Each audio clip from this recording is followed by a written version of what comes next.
Hello, good evening. Welcome to Iron Port. It is proudly brought to you by GC Blue Consulting, GOIL Company Limited, Ghana Revenue Authority, the Ghana Ports and Harbours Authority, and Serene Insurance. Media partner is the Business and Financial Times. Good evening once again. It's now been too good a week because of all this coronavirus stuff, but I believe that you are keeping well wherever you are. We are going to talk about the government policies and reforms when it comes to custom management in this country, within the ports and borders of our country. Last week we had the Deputy Minister in charge of Finance. He was in the studio. We talked extensively about government's agenda and also some of the facilities that it intends to put in place. We got it clear from him that government intends to have one technology system or technological system that would drive the entire clearance processes within the ports and harbors. And so government has secured that already. This week, we're going to hear from some of the existing vendors who, according to the Deputy Finance Minister, are supposed to exit to make way for one single vendor to take charge. We'll also talk to some people who would be using the facilities that have been put in place by government. In the meantime, like I mentioned earlier, coronavirus is everywhere. It's not too smooth. Where's my, Eddie, where's my, this thing? I have my nose mask already because I have people seated to me less than 2 meters away. Don't be surprised if you see me wearing them. My sanitizer is also here. Please don't take it as a joke. It's getting serious and getting scarier by the day. That's why some of these precautions are key. Now, some stories that I'm bringing to you this evening, we'll take a look at the reasons why you should be careful, because the shipping industry is hit hard by this coronavirus. Quite a number of things have happened. TAKORADI Port, for instance, has designated a place, about 2 places, for quarantine purposes when it comes to the coronavirus. And also internationally, there's a nightmare for cruise operators with this coronavirus business. All of that are coming up in the news activities. Ghana's leading oil marketing company, GOIL'S, says it will continue to be the trailblazer in innovation and the provision of quality petroleum products and services in the country. The Chief Operation Officer of GOIL, Alex Aziu, told Iron Port in Accra that the introduction of Super XP RON 95 to all consumers at no extra cost was in line with that objective. Alex Aziu recalled that even though RON 95 had existed in the Ghanaian market, it was on a very small scale, adding that GOIL has now ensured that Ghanaians enjoy this enhanced fuel type on a wider scale. I would say about 80 to 85% of our stations are covered. I'm sure by the end of next month, all our stations will be covered. He indicated that some of the characteristics of Super XP RON 95 include improved engine performance, adding that with a combination of special additives, it cleans the engine of carbon deposits. We are also adding additives. The additives that don't warrant increase in pricing. We put in additives because we still want to ensure that there are additives in there that will clean the dirt, when the fuel burns. He disclosed that the RON 95 has also been designed to be environmentally friendly to reduce carbon emissions. It also allows you to have there's complete combustion. You are able to have environmentally clean surroundings, because what is now coming out is very friendly to the atmosphere. You will see that the color for RON 95 is green to depict how environmentally friendly the fuel is here. Alex Aziu listed GOIL's pioneering role in ensuring price stability in 2016, the introduction of the mobile laboratory van to ensure fuel quality at service stations, as well as the introduction of the fuel management system and automatic tank gauging at service stations on a mass scale. GOIL was also the first to introduce the mobile van, the lab that goes around the depots testing for products, quality of the products, goes to our stations and tests. We want to ensure quality of our products are maintained right from the depot to the service station when our customers buy, and up to today it is unmatched. He said GOIL will continue to ensure that the Ghanaian is given the best quality and affordable fuel products, hence called on Ghanaians to continue to patronize products and services from GOIL.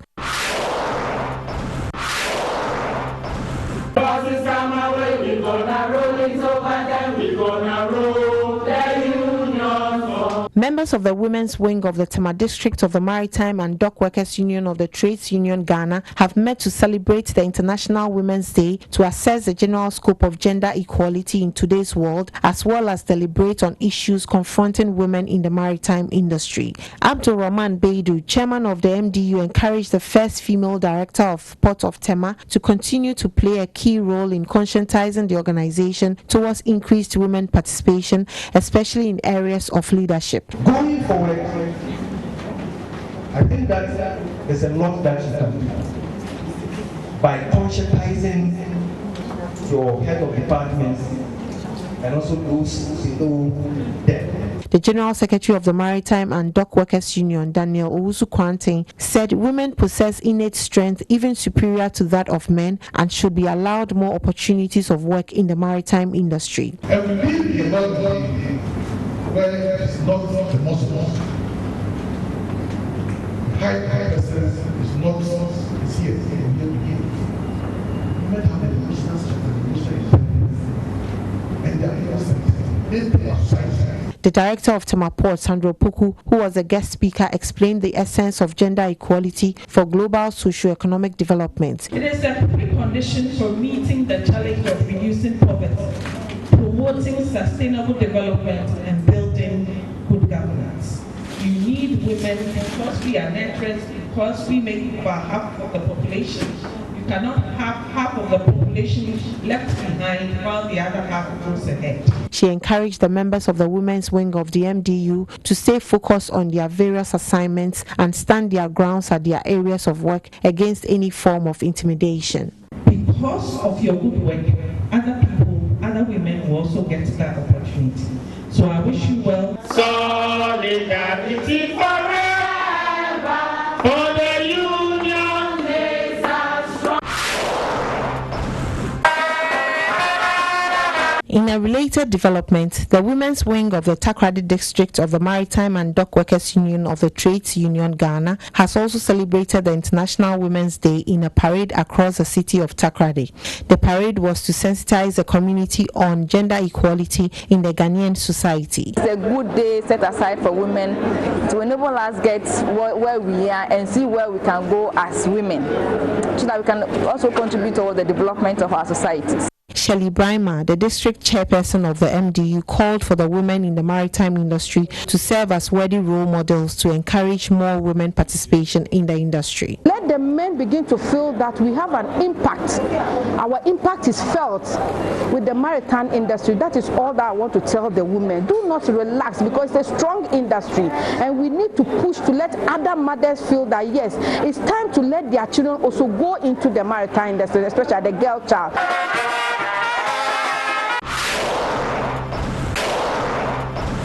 The Health Services Department of the TAKORADI Port, in conjunction with Port Health, has taken significant steps to ensure that they curtail any spread of COVID-19 should the virus find its way through the port. According to the head of Medical Services, TAKORADI Port, Dr. George Tidakabi, in preparedness towards possible contact with the coronavirus, there are 2 separate holding areas designated for addressing any potential cases. The holding areas, which have been furnished with the necessary protective equipment and bed space, according to him, is meant for solely those identified by the health authorities for having the disease. The one in the hospital is also in the same vein. It's solely for people who walk into our facility and we, the health personnel, identify to have COVID-19 virus. Then we just walk across the person as a holding area. Then we trigger emergency preparedness by informing Regional Health Directorate. He said his outfit is collaborating closely with the Port Health Unit of the Ghana Health Service to ensure crew on board, as well as clients and staff of the port who show symptoms, are quickly tested and quarantined where necessary. We are working in conjunction with Port Health. Usually Port Health will get information that a ship is coming and the crew list is available to them. They will first of all go to the ship and identify the client. and then they notify us. The head of Medical Services TAKORADI Port also revealed that the staff of the authority have also been adequately trained in preventive measures. He added that intensive simulation exercises will be conducted as soon as management takes receipt of sufficient personal protective equipment. The process of procuring is about 90%, so we are waiting for more PPEs, then we will use that to simulate. Port authorities are starting to suspend cruise ship calls as part of new restrictions aimed at preventing and controlling the spread of COVID-19, which has been declared a global pandemic by the World Health Organization, WHO. Singapore, for example, is ceasing port calls for all cruise ships with immediate effect. It will also block entry or transit for visitors with travel history to Italy, France, Spain and Germany within the last 14 days, effective Sunday, March 15, 2020. The government of India has also decided that no cruise ships from any foreign destination would be allowed to call at Indian ports until March 31, 2020. Furthermore, the Spanish government prohibited the entry of passenger ships from Italy, as well as cruise ships of any other origin destined for Spanish ports. The measure will be enforced from March 13, 2020 until March 26, 2020. The decisions are being announced after several cruise liners confirmed infection cases on board its ships, the most recent one being Bremer, operated by Fred Olsen Cruises. Sea Intelligence has indicated that, referring to the impact of the coronavirus pandemic, it can no longer be ruled out that the container shipping industry might be looking at developments similar to the financial crisis of 2008. The Copenhagen-based provider of container shipping analysis warned that, quote, this implies a potential volume loss of 10%, equal to 17 million TEU globally, unquote. Lars Jensen, CEO of Sea Intelligence, pointed out that, quote, for the ports and terminals, they will be potentially looking at a loss of some 80 million TEUs of handling volume in 2020, unquote. As explained, the real underlying problem is the impact the pandemic will have in the longer term in 2020 and possibly beyond. Dubai-based port operator DP World posted 36.1% revenue growth and a 4.6% higher profit for the full year of 2019 compared with the previous year. The profit attributable to owners reached $1.32 billion, and adjusted EBITDA grew 17.7%, reaching $3.3 billion. The EBITDA margin for the full year was 43%. The port operator said that the revenue growth was driven by acquisitions of P&O Ferries, Topaz Energy and Marine, and the two terminals in Chile, Puerto Central and Puerto Lequin, as well as the full-year impact from Continental Warehouse and Corporation, Cosmos Agencia Maritima and Unifida, and the consolidation of Australia region. In 2019, gross global capacity was at 91.8 million TEU, while consolidated capacity was at 54.2 million TEU. DP World said.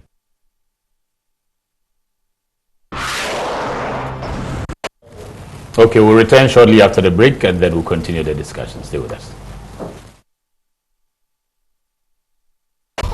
Here's innovation from GOIL that takes you further. New GOIL Super Synthetic 5W20 and 5W30 lubes have been expertly crafted with the latest in liquid engineering technology, highly advanced for modern engines, prolongs oil change intervals, save you fuel, clean, protect and enhance engine performance. The way engines work has become complex, and GOIL has innovated to stay ahead. Expertly crafted lubricants that work excellently with all petrol and diesel engines of today. New GOIL Super Synthetic 5W20 and 5W30 lubes. Innovation that takes you further. GOIL. Good energy. Dear valued client, the Ghana Trade Hub mobile app is now live to make it easy to track your consignment and know the estimated duty payable for both general goods and used vehicles. We are pleased to inform you that the Ghana Trade Hub mobile app is available for download on Google Play Store for Android users and the App Store for Apple users. The Ghana Trading Hub mobile app is now live. Download and never be cheated. This is powered by the Smart Ports project under the auspices of the Government of Ghana and the Ghana Revenue Authority. Smart Port, improving Ghana's ease of doing business.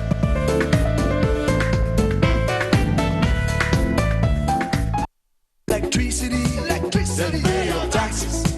Yeah. Our taxes, our future. Because you see, without our taxes, we wouldn't have good roads, good schools, better hospitals, street lights, and other very important social amenities. When we pay our taxes, we give our children free and quality education. Talga, my money too small. Why should I pay my tax? Look, small. Salifo, it doesn't matter how small or big your business or income is. You still have to pay your taxes.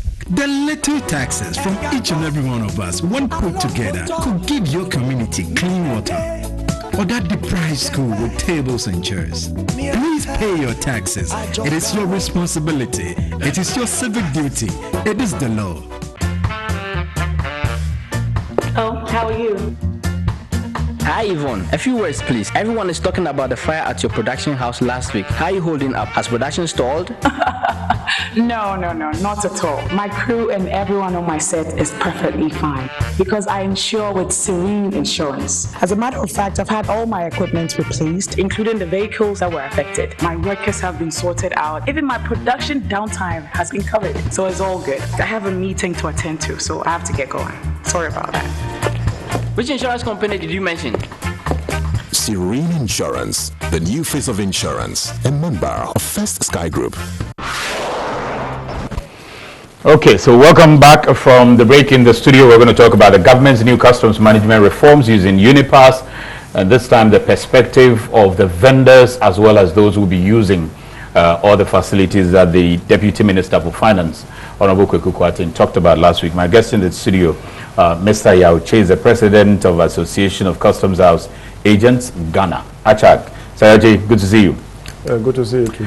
Edward Akrong, Mr. Edward Akrong is the President of the Ghana Institute of Freight Forwarders, that's GIF. Eddie, good to see you as well. Mr. Kalsaki is the Deputy General Manager, Technical Ghana Community Network Services, GCNet. Zazaki, good to see you also. Good to see you too. And I know that you have all taken wonderful precautions when it comes to the coronavirus with elbows, greetings. In fact, when Mr. Yache walked in, he was trying to shake us, but you have to shine your eye. We are not ready to go yet. Okay, so last week we began a very important discussion when it comes to the processes around our ports and borders, how to ensure that we have a smooth clearance procedures and all of that, and also ensure that the best revenue is generated for the system and for the country. The Honorable Deputy Minister of Finance was here in the studio, and we had extensive discussion on that. Let's just get a glimpse, summary of what he had to say, and then we will start here.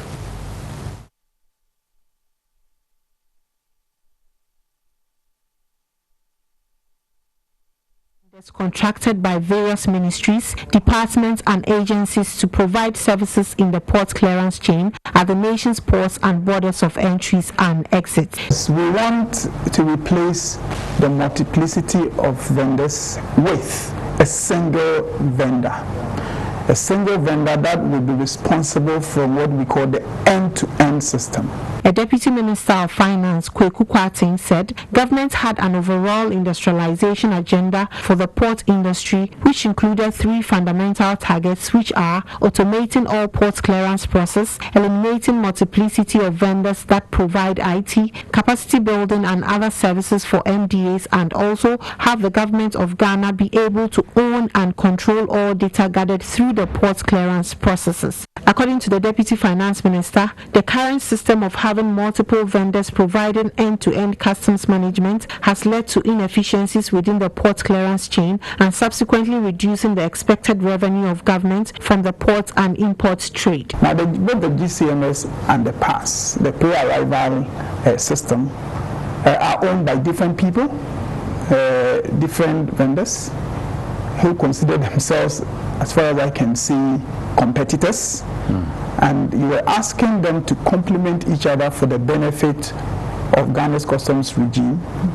And we didn't quite get the kind of cooperation that we want. He said in pursuit of the agenda to have a single vendor operate at the ports, government has signed a contract with a Ghanaian company, Ghana Link, who will be using a technology called UNIPASS, which is a product owned by the South Korean customs called Kupia.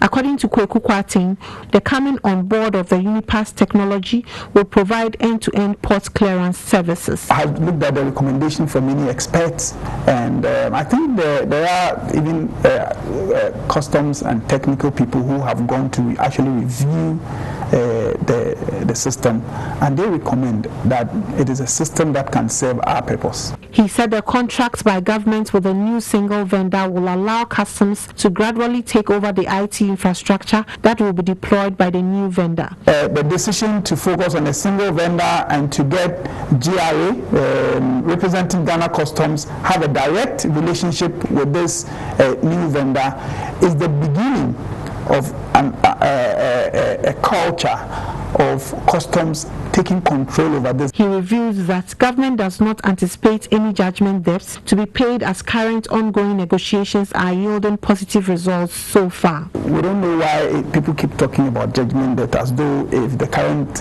vendors were exited, there will be judgment debt. I don't believe at all that there will be judgment debt. According to the Deputy Minister of Finance, currently the new system has been deployed in a pilot program at 49 entry points of the country and is currently yielding positive results. Kweku Kwatin said the new UNIPASS technology has come to stay and encouraged the various stakeholders in the port and shipping industry to embrace the change with a good attitude. Let's not discuss it in the spirit of this has not been done, this has not been done, so the system is not good. Okay. That we will proceed and perfect the system, so help us do so. He nonetheless gave credit to GCNet and West Blue Consulting and other existing vendors for being instrumental in making automation of the country's port processes a success over the period of their existence. I have not suggested that they did everything wrong. Okay. And in fact, in paperless, when we started, we had some difficulties, you remember. But it was these outgoing vendors that helped resolve it. So I'm in no doubt that they have done their bit. Okay, so that was the Deputy Minister of Finance position on the new government customs management reforms and the fact that UNIPASS is going to take over most of the jobs that have been done by the existing vendors. He talked about GCNet, West Blue, he talked about the CTN and quite a number of others. He says all of them are moving and giving way to UNIPASS to take over. Carl, let me start from you. Have you handed over everything to a new vendor? No, we're still operating. Okay. Across the country. But have you been told to hand over everything to a new vendor? You know, we had a letter from the senior minister where, and I'll just try to read, you know, because a lot of the time we've heard things being said, and it's important to actually let the people understand what the issues are. And the title of the letter is Securing Current Trade Facilitation and Customs Management System, where he said that as part of the process to get a single service provider to deploy a fully integrated trade facilitation and customs management system in Ghana, government has set up a transitional committee for the purpose. As first step, committee has been tasked to secure the existing systems. And so he says, may I kindly request that you provide a committee access to your system, GCNet, GCMS, and in addition, to cooperate with the committee to achieve the objectives as listed below. Review of the systems, network system, interfaces, which are the APIs we have with other systems, so the interfaces, the MTS and all the other entities. Personnel of your organization with expertise to assist in the exercises to be undertaken Okay. User permissions and access rights, databases, backup and storage system, disaster recovery systems, any other activities to be deemed as relevant to the purpose of securing the systems. And then it concludes by saying it is a hope of government that you give maximum cooperation in this important national exercise. By what date? This, well, so this, we received this in 2019 on the 20th of February. By what time were you supposed to hand over all these? Nothing was said. Okay. And so we had a meeting, I think that the Deputy Minister of Finance was in our office, and we told him that the things you're asking for constitute intellectual property. Everything you talk about belongs to GCNet. What belongs to government and the people of Ghana is the data, for which we have no issues giving data to you. But even that, it is important that we talk about the contractual issues, because your letter alludes to the fact that you are transitioning to a new system, but you haven't discussed any contractual issues with the company. You haven't told us that, look, today we're going to abrogate your contract, blah, blah, blah, because what you're trying to do is technically abrogating the contract that GCNet has, which is supposed to end in December 2023. Okay, so we had those conversations where basically what some of the narrative we've heard is that we're holding the country hostage. I mean, when you tell somebody to hand over intellectual property to you to give to an entity which is your competitor, UNIPASS, UNIPASS. Kupia is actually the Korean counterpart of GCNet. Really, GCNet? Yes, exactly. Because Kupia is the one providing the software, which is the same as GCNet doing the same thing for Ghana.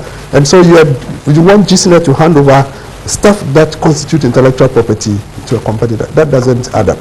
And so we raised these issues where at the meeting was not conclusive, because we said these are things that we can't do. We have to do these things before, these things will have to be done based on the contractual agreements, the discussions surrounding the contractual. So bottom line, you haven't handed over? No, we haven't. And we are still operating. Okay. But were you given timelines at which you were supposed to hand over, for which, if you are not doing that, then we can say you are holding the country to No, us? there are no timelines. You were not given any timelines? We haven't. And has government come back to you? Well, they've been... No, they haven't told us, they haven't given us an ultimatum, so hand over this date. There's nothing of the sort, because we actually are still saying that, look, we want to execute the contract as specified, December 2023. If government... That's when you're supposed to hand over, officially. That's when the contract ends. That's when the contract ends. December 2023. Yes. So that's 3 years away from now. So technically 4. Okay. Yeah. Okay. So if you are still operating, but government has communicated, and it was clear when the deputy minister was here, that they intend to have one single vendor do most of the things or the clearance processes around the port. How does that come to you? What were you doing before that doesn't meet expectation of government, and for which government is saying that, look, all of you set aside, go aside, including GCNet, and let one person handle this? How does that news come to you? You know, I find it very, sometimes it's a little sad to hear people in positions of authority make such statements, because GCNet as an entity cannot contract other people to provide service. Government is the entity that contracted Ghana Link to provide the scanning services in the port. Government is the entity that contracted West Blue to do the valuation, pre-arrival assessment reporting. Indeed, the contracts of GCNet said valuation, but at the time, government said we had destination inspection companies, so once they are phased out, then it can be done. And then the same government decided that we're going to have the pre-arrival assessment reporting system, and then they brought in West Blue. This same government has also brought in CTN.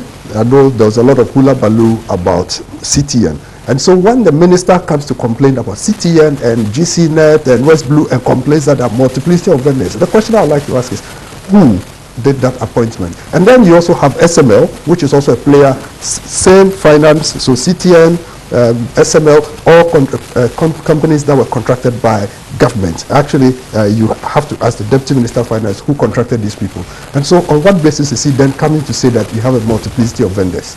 Really, it's a little... assume that at that time, it could be this government or other regimes may have contracted these vendors to operate. At this point in time, government says it has one direction to make sure that it's one.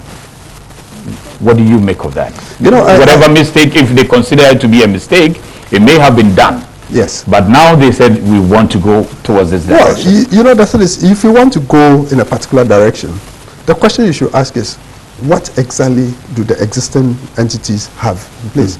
GCNet actually has end-to-end. You know, so one of the things we would like to first interrogate is, when somebody says end-to-end, what is he talking about?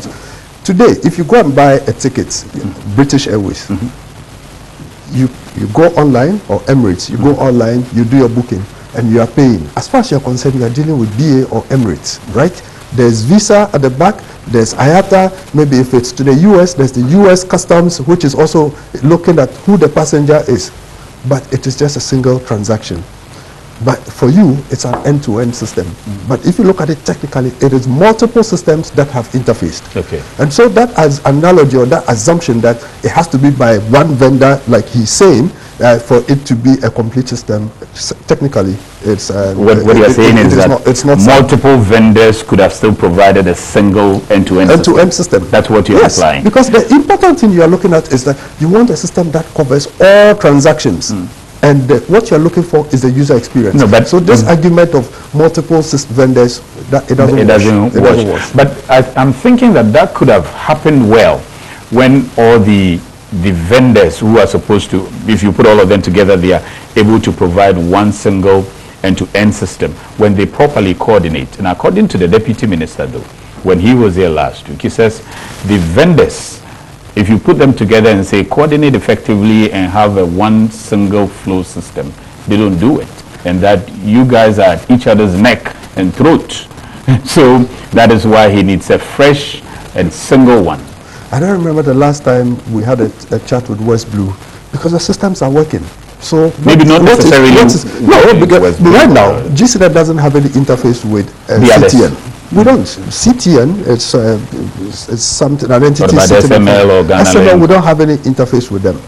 It is technically GCNet and West Blue, which are the two players in the port. Okay. I don't remember the last time we had any meeting or any email to that effect. The systems are working. So what is you have been coordinating well? Yeah, sure. The system is transparent. No issues and with how are you able to clear a container every 3 minutes in MPS if the systems are not working?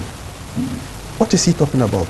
But were you engaged, and was this brought to your attention that you haven't been effectively cooperating, for which reason the system is not properly functioning?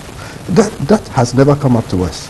It hasn't. You know, so, you know, there's one of the things that sometimes it's funny. You know, when you have a certain agenda, you would like to come up with all sort of excuses. But this one, it doesn't wash. Because you can actually look at all the statistics, and the system gives you full statistics how it's performing. And this, it doesn't jive with the argument that's being made. Okay, so for you think that government has this plan or strategy or agenda to just push its own single facility, and inefficiency on your part or lack of cooperation on your part and other vendors is not the reason an argument for it? No.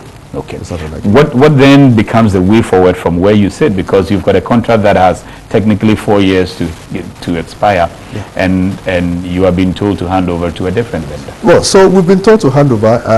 I know the government has said that they want to sit, but whatever conversations we have, okay, it is not without, you know, the company is not going to the conversation to say, I concede.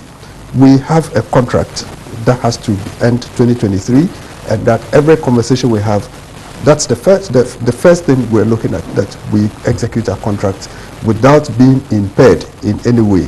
You know, that's what the even when the person who offered you the contract says that I want you to stop it. You know, the person says, I want you to stop it. Then the person would have to... Because one party can have a right to tell you that I'm coming in. Of course, but with your acceptance. Yes, it has to be with our acceptance. But for us to accept it, we would have to go to court. Okay, it has to go to court, because so you'll be heading towards court. Eventually, yes, because if government doesn't see reason, we'll go to court. Okay. And there's the argument that the company doesn't have a valid contract, contract was renewed, blah blah blah. Those arguments actually don't hold. You have a valid contract. We do. You see, let me just explain. You know, because one of the arguments I heard was that the contract was renewed in 2016 or something to that effect. It's important for people to recognize that. In 2002, when we started operating, we had a 10-year contract. And the provisions of the contract was that an extension for another 10 years. But GCNet and government said, we can do it instead of 10 years, you do 2 5-year contracts. Now the 2 5-year contracts was such that in the middle of the first 5 years, so here you're looking at 2013 to 2018, you put in a midterm provision. Now, the reason why that is done is that you're looking at technology investments, because companies, running the systems cost a lot of money. Now, if I don't have a valid contract, I don't know whether I'm going to get a contract, there's no way I'm going to invest. And it's a simple corporate thing that you do. And so government actually put that clause in there. They had people from Africa Alliance for Electronic Commerce, there was some experts, they had the users in the system, Ministry of Trade. I think that it was chaired by someone from the Ministry of Finance, that's the economic advisor to the Minister of Finance, and they sat down and did the midterm review. And it is that, so when you meet certain deliverables, then you get the automatic extension. And so when anybody goes on air to say that GCNet did not have a contract, not a person that okay, so you've got a contract. Yes, we do. And the other thing that was also raised is the fact that your system is actually owned by GCNet, or privately. It's owned by private, and government wants to have a total control over a system that they can own and say the totality of this facility is ours. It's for the state. The technology, I mean, not monies that come out. You know, it is funny. So that argument, I read the UNIPASS contract and all that. There's nowhere in it that government owns their system. It's still owned by let's have a certain, let's look at the argument properly. Okay. You own 35% of a company. That's GCNet you're talking about? Who owns? Government. So how is that? Customs is 20%. Ghana Shippers Authority 10%, and then GCB 5%. Government owns 35%. The Chief Director of Ministry of Trade sits on the board of GCNet. The GRA Commissioner General sits on the board. The Commissioner of Customs sits on the board. The CEO Ghana Shippers Authority sits on the board, and then you have the CEO GCB sit on the board. There's no way you can tell me that you don't own what is here, you know. So that argument has been said, because you he mentioned that. So I'm coming to that because it's segregated and they are shared among these companies that you've talked about, in as much as they are government agencies. What kind of logic is that? Government owns these entities, and you say that because these entities, they are profit-making entities, and they also have they are making money for government. So when they collect the dividend, are they saying that they don't want the dividend? What are you talking about? Here you are looking at the fact that, you see, that we don't understand the essence of public-private partnership. Then there's no point in government going on these investment drives, because you are trying to bring investors in to partner Ghanaian entities. And then are you saying, by this same logic, saying that you don't own a share in it? Come on, that doesn't add up. So let's go back and come up with proper reasons for trying to do this. But these particular reasons we're alluding to actually doesn't hold water. Now, the other bit that we have to understand is that there's something called technology governance. And that's what you have, where you focus on your core competency. GRA's competency is in providing the customs. So you're looking at checking illicit goods, making sure that you do revenue mobilization for government, and then facilitating trade. GCNet's core competency is technology, and so we do the technology. GRA uses the technology that's provided for them. I mean, I think that we need to understand these things. And that's what happens the whole world. Why is it that companies like BA and all those ones have their call centers in India and so places? Because those people have a certain expertise where they do that, and then BA just focus on making sure that the airline is working. That's the type of thing that you want to have working. Okay. The last, before I go to the users, now, if obviously you haven't handed these request to government as is expected, at what point would you decide that, okay, I'm going to drag this in court? Because you have been told that you are holding the country to ransom. No, well, we disagree with that notion that we are holding the country. If we were holding the country to ransom, you were told that by government. If we're holding the country to ransom, the systems will not be working. That's when you say you're holding the country to ransom. Today, as we speak, transactions are taking place. No, but they want somebody else to do that. But when you want something that you have to follow due process, is government by its own argument saying that they don't believe in due process?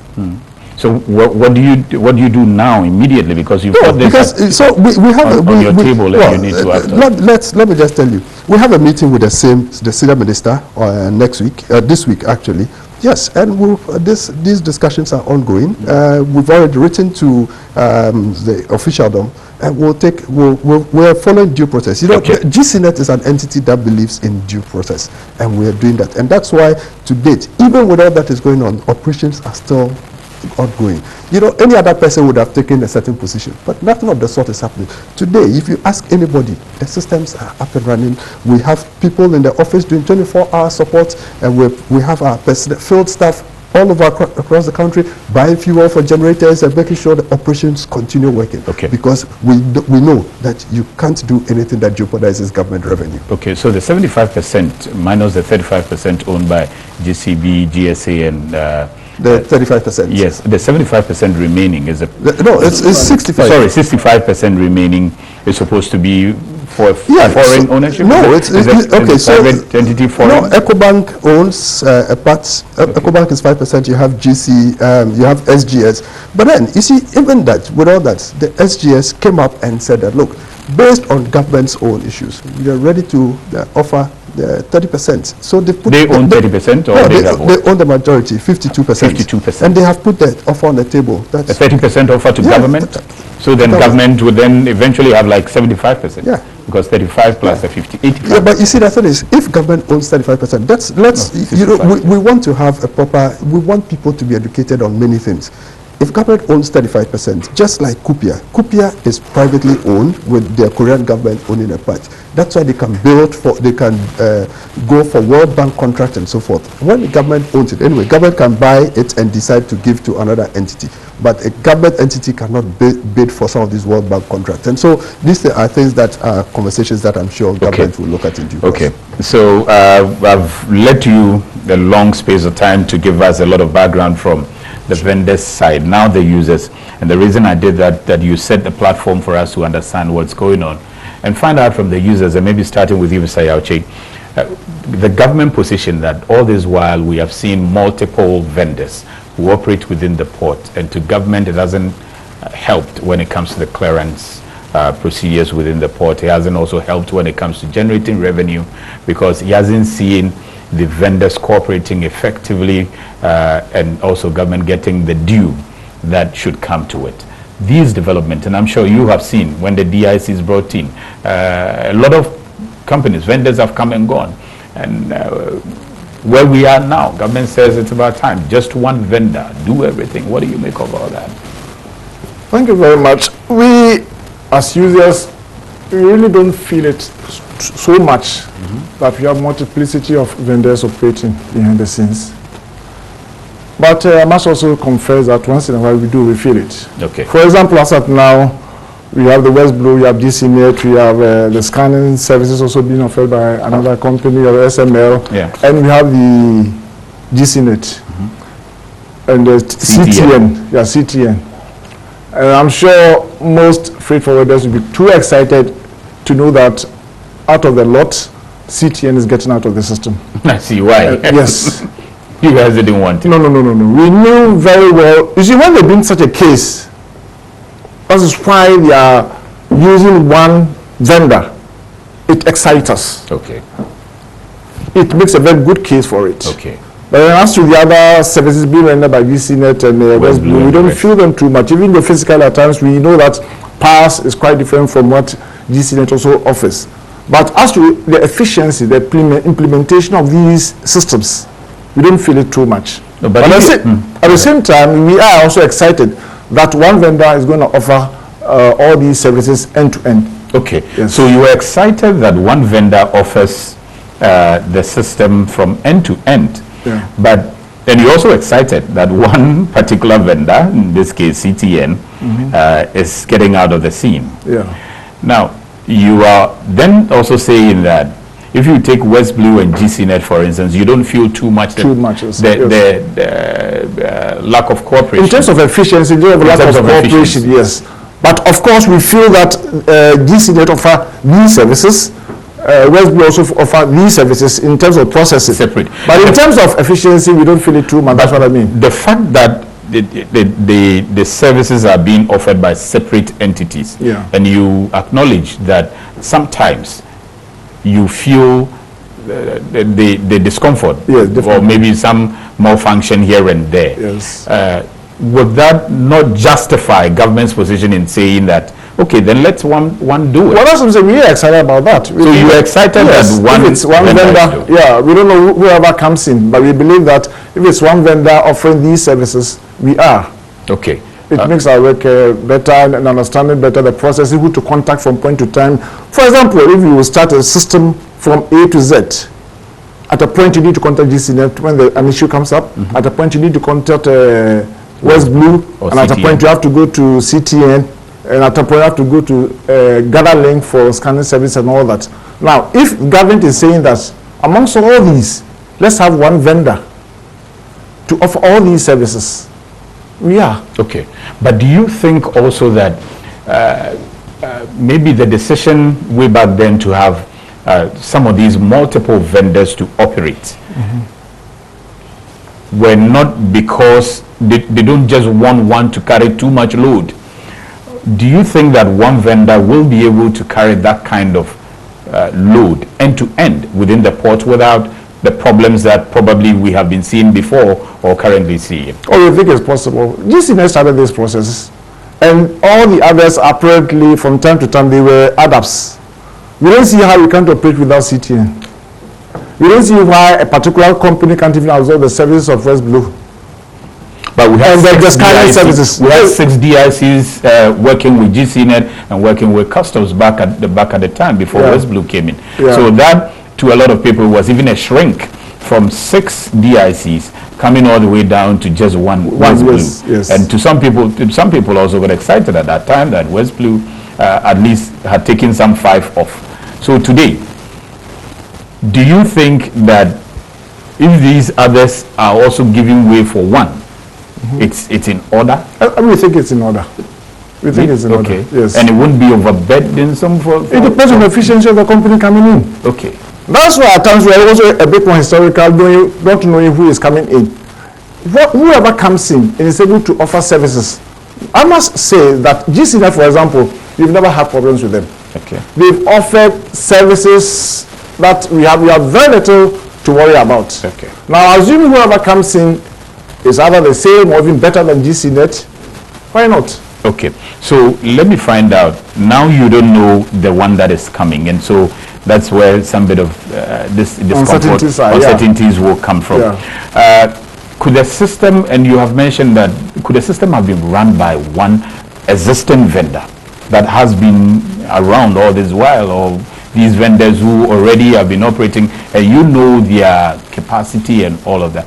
Could the system have been run by just one, so that government would have found a way of letting the others work under one particular vendor, or shut off the others and just one vendor be there, existing one, instead of introducing a fresh vendor? Yeah, we think so. We think GCNet could have done this.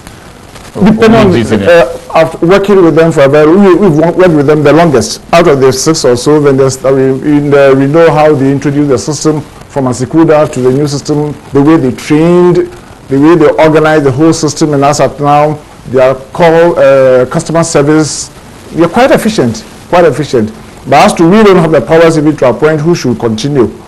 But given the chance, we would have been okay with GCNet, but then depending on their justification, why would you point out only GCNet, and your justification would have been? We worked with them longest, and they are also carrying a lot of workload. CTN just came in. We made our point very clear. We didn't want CTN. West Blue, they take note of a small portion of what the processes are about, and when it comes to scanning services, there's something I don't think GCNet can't do. They are taking a larger portion of what the process is going on now, and their record, their history. I don't think we doubt them much. But government, in as much as you talk about the record and all of that, government was also looking at ownership as well. Well, government also brought out some other issues, contractual obligations. They're talking about ownership. They're talking about a better service being offered, which we are not privy to. Okay. So we don't want to go into that arena, but we think that GCNet, we don't have so much against GCNet. Even the Deputy Minister even said that yes, when it comes to efficiency, There's the same vendor. Yes. They are okay. efficient. So I'm going to announce the WhatsApp number that you can contribute to the program is 055-901-9177. Also the phone number. And at the appropriate time, I will let you know when to call with the phone number 020-552-8353. But the number you can WhatsApp and share your thoughts with us 055-901-9177. Mr. Diakron, the Institute of Freight Forwarders, the development around these who let one vendor take over, how is it coming to you? Here's the thing, I'm listening to my brother Carl, you know, this is what sends jitters down my spine. We don't have a problem with government. Look, government owns it, says what? I want to change vendors. That is his right to do. All we're asking is that if you're going to do it, what is it that you're bringing in? That will be better than what we have. Because we have the quality assurance already. Like you rightly said, if you order something from Amazon right now, you can't imagine the number of processes that go behind. But you're just ordering with Amazon, so we're finished. As it stands now, if I start a declaration, once I create a UCR, all I know is the end product is where I go to clear. I don't care who is doing this behind, but I know that my process is seamless and it goes through and then I clear my stuff. Okay? So let's situate the matter. What did West Blue come to do? There were these destination inspection companies who were doing valuation and classification for customs, which was a core customs mandate. Yeah. Now, mind you, they had contracts to do this. Now, customs officers had been seconded to all these destination inspection companies, and they had been divided into geographical areas. So they were doing this. You go to Ghana Link, and he's doing this for, say, China. If you have to do US, you have to, anything coming from the US, you have to go to GSL. From Britain, you have to go to ICS. Okay, custom officers have been seconded to these DICs to understudy, right, and figure out how this, so they could do this themselves. So what happens? Once their contract was over, customs decided, now we're going to take over the valuation, which is our core mandate. What does West Blue come to do? West Blue provides a technological platform for them to do that. Same thing, GCNet provides the technological platform for customs to do all stuff in GCM, as in the gigs. Okay? So we don't feel at the back end how this goes through, and it's seamless. So that has it been seamless all throughout for you? All throughout for you? Technology is technology. At some point, I mean, this one day, if you say, systems are down, this happens. Yeah, I was going to say that because your folks have been complaining sometimes. But it cannot be perfect. How is that? Nowhere. You can't find that perfection. Maybe the new system, there will never be a that's system. Another matter. If we have gone in there, then we can talk about that. But that we haven't gone into, so how do I tell you what it is? So the fear, okay, is that, okay, so what is this that is coming in going to do for me? That would be different from what that would be different from what is there now. Now, what is sending jitters down my spine is what I heard. And what we also know, which is what? As to all these contractual agreements, the existing contracts and how they have to be solved, all the legal issues. So that is why we had a trepidation. When we say straight away that, okay, this is what is going to happen, we are rolling over. When we know that these are existing issues that have not been resolved. Okay, but so then on that one as well, government says that that's between them and the vendors that they can sort it out easily. Well, they should sort it out, but then look, that is the contractual issues. I don't want it to affect my clients, because as we speak, I'm saying go to the stations where the senior minister ordered the rollover. What is happening there? What is happening there? You should tell us. I'm telling you, they are using the GCNet and the West Blue system. They haven't rolled over.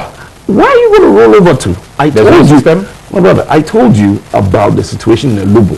When we're asked to go over onto the new system, as a first match, which was a Sunday, Monday, which was the second match, they had gone to Lubo now to ask our members to register for training to start on Tuesday, which was the 3rd and the 4th. So that has been done. What access do they have to the system now? None. I see. Okay, what is happening in Aflao? The same thing. So this is where my worry is, and we can't, turn a blind eye to this, because this is what we do for business, and this is also where we're collecting revenue. If the system generally, if every matter is resolved, and the system can work, then you have the power to stop, GCNet and West Blue from operating at the stations? Why are they are we running a parallel? Because I had the deputy minister. They are not going to run parallel projects, because of course they know that they're going to pay. If you have to pay for this system and then pay for that system. No, so they're not going to run a parallel system. Why do we have that situation now at these two borders?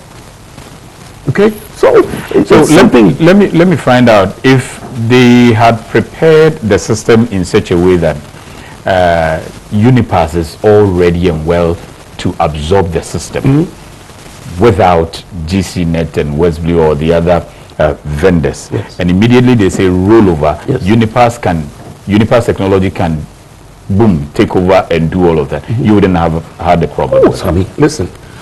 Unlike the proverbial fly who follows the corpse into the grave, trust me. What am I going to do? Stop work? No. I will roll over. Work with it.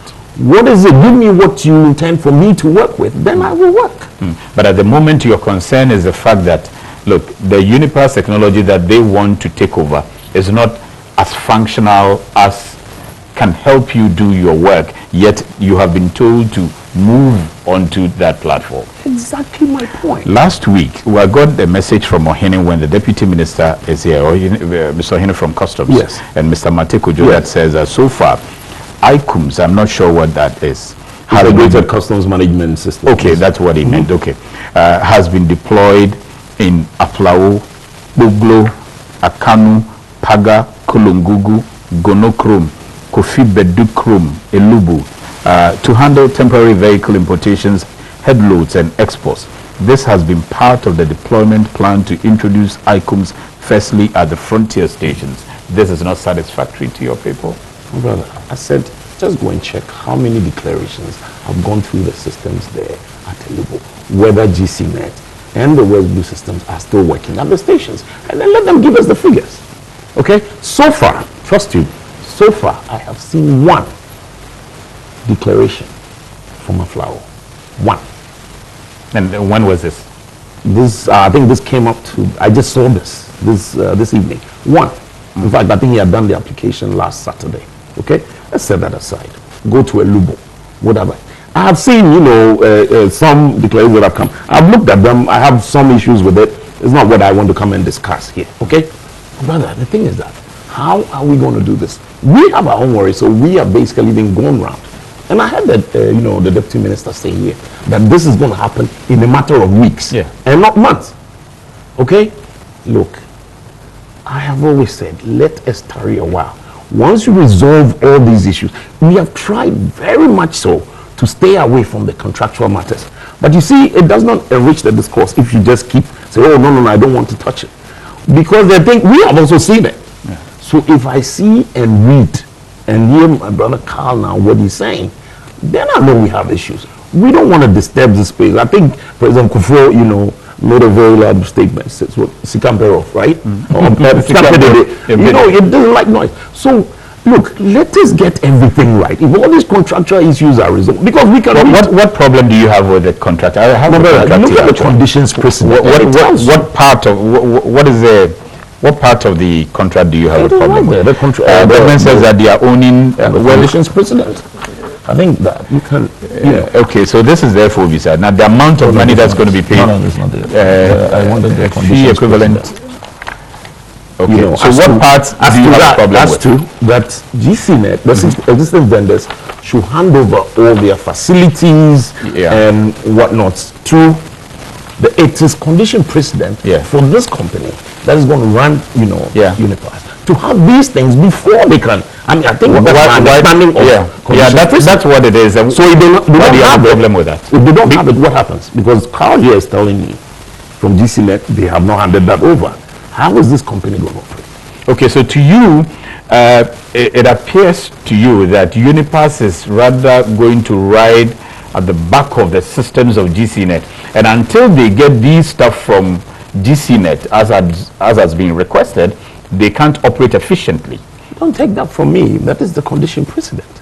That is what it is saying, that if I do not have this, it means there is no contract. I should necessarily have it, annex this before I can do what I'm going to do. Like it's something that you expected UNIPASS technology itself should have had. Of before they can. That was the whole idea. That was the whole idea. That you're coming in, and that's why we've always said this is all not plug and play. Yeah. You understand? And my brother, we do not, I want to say this and read my lips. We are not fighting government, or we're not against government bringing anything. Just get set, ready to go. Once we plug in, we don't have any issues, we will move on. Okay? When the frustration starts, and then you cannot do what you need to do, the clients are, coming at you, the shipping lines are taking their demurrage because of delays, the terminals are, charges are not stopping, then that is when the frustration starts. Let us get it right. We are told that you have gone through some discussions and trainings with UNIPASS. Yes. Have you? Yes, we have. Okay. Yes, what you've been introduced to, and without, I don't know whether you went through the training with the GCNet system that was supposed to be handed over to UNIPASS, or it was without that. If it was without, was it with or without that? Without the GCNet we went to to tell the truth, what I've seen.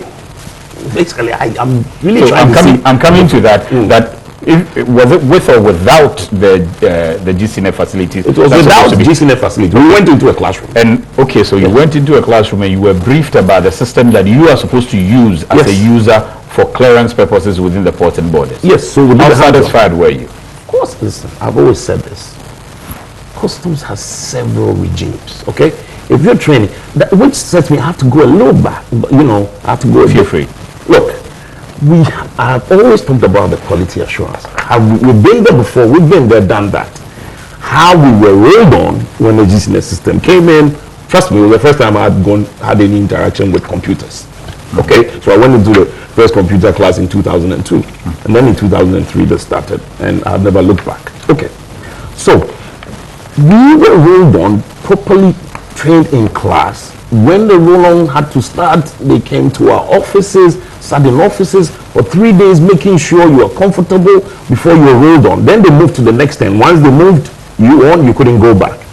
By the time it all ended, it had almost become seamless. We had even become trainer of trainers. Okay?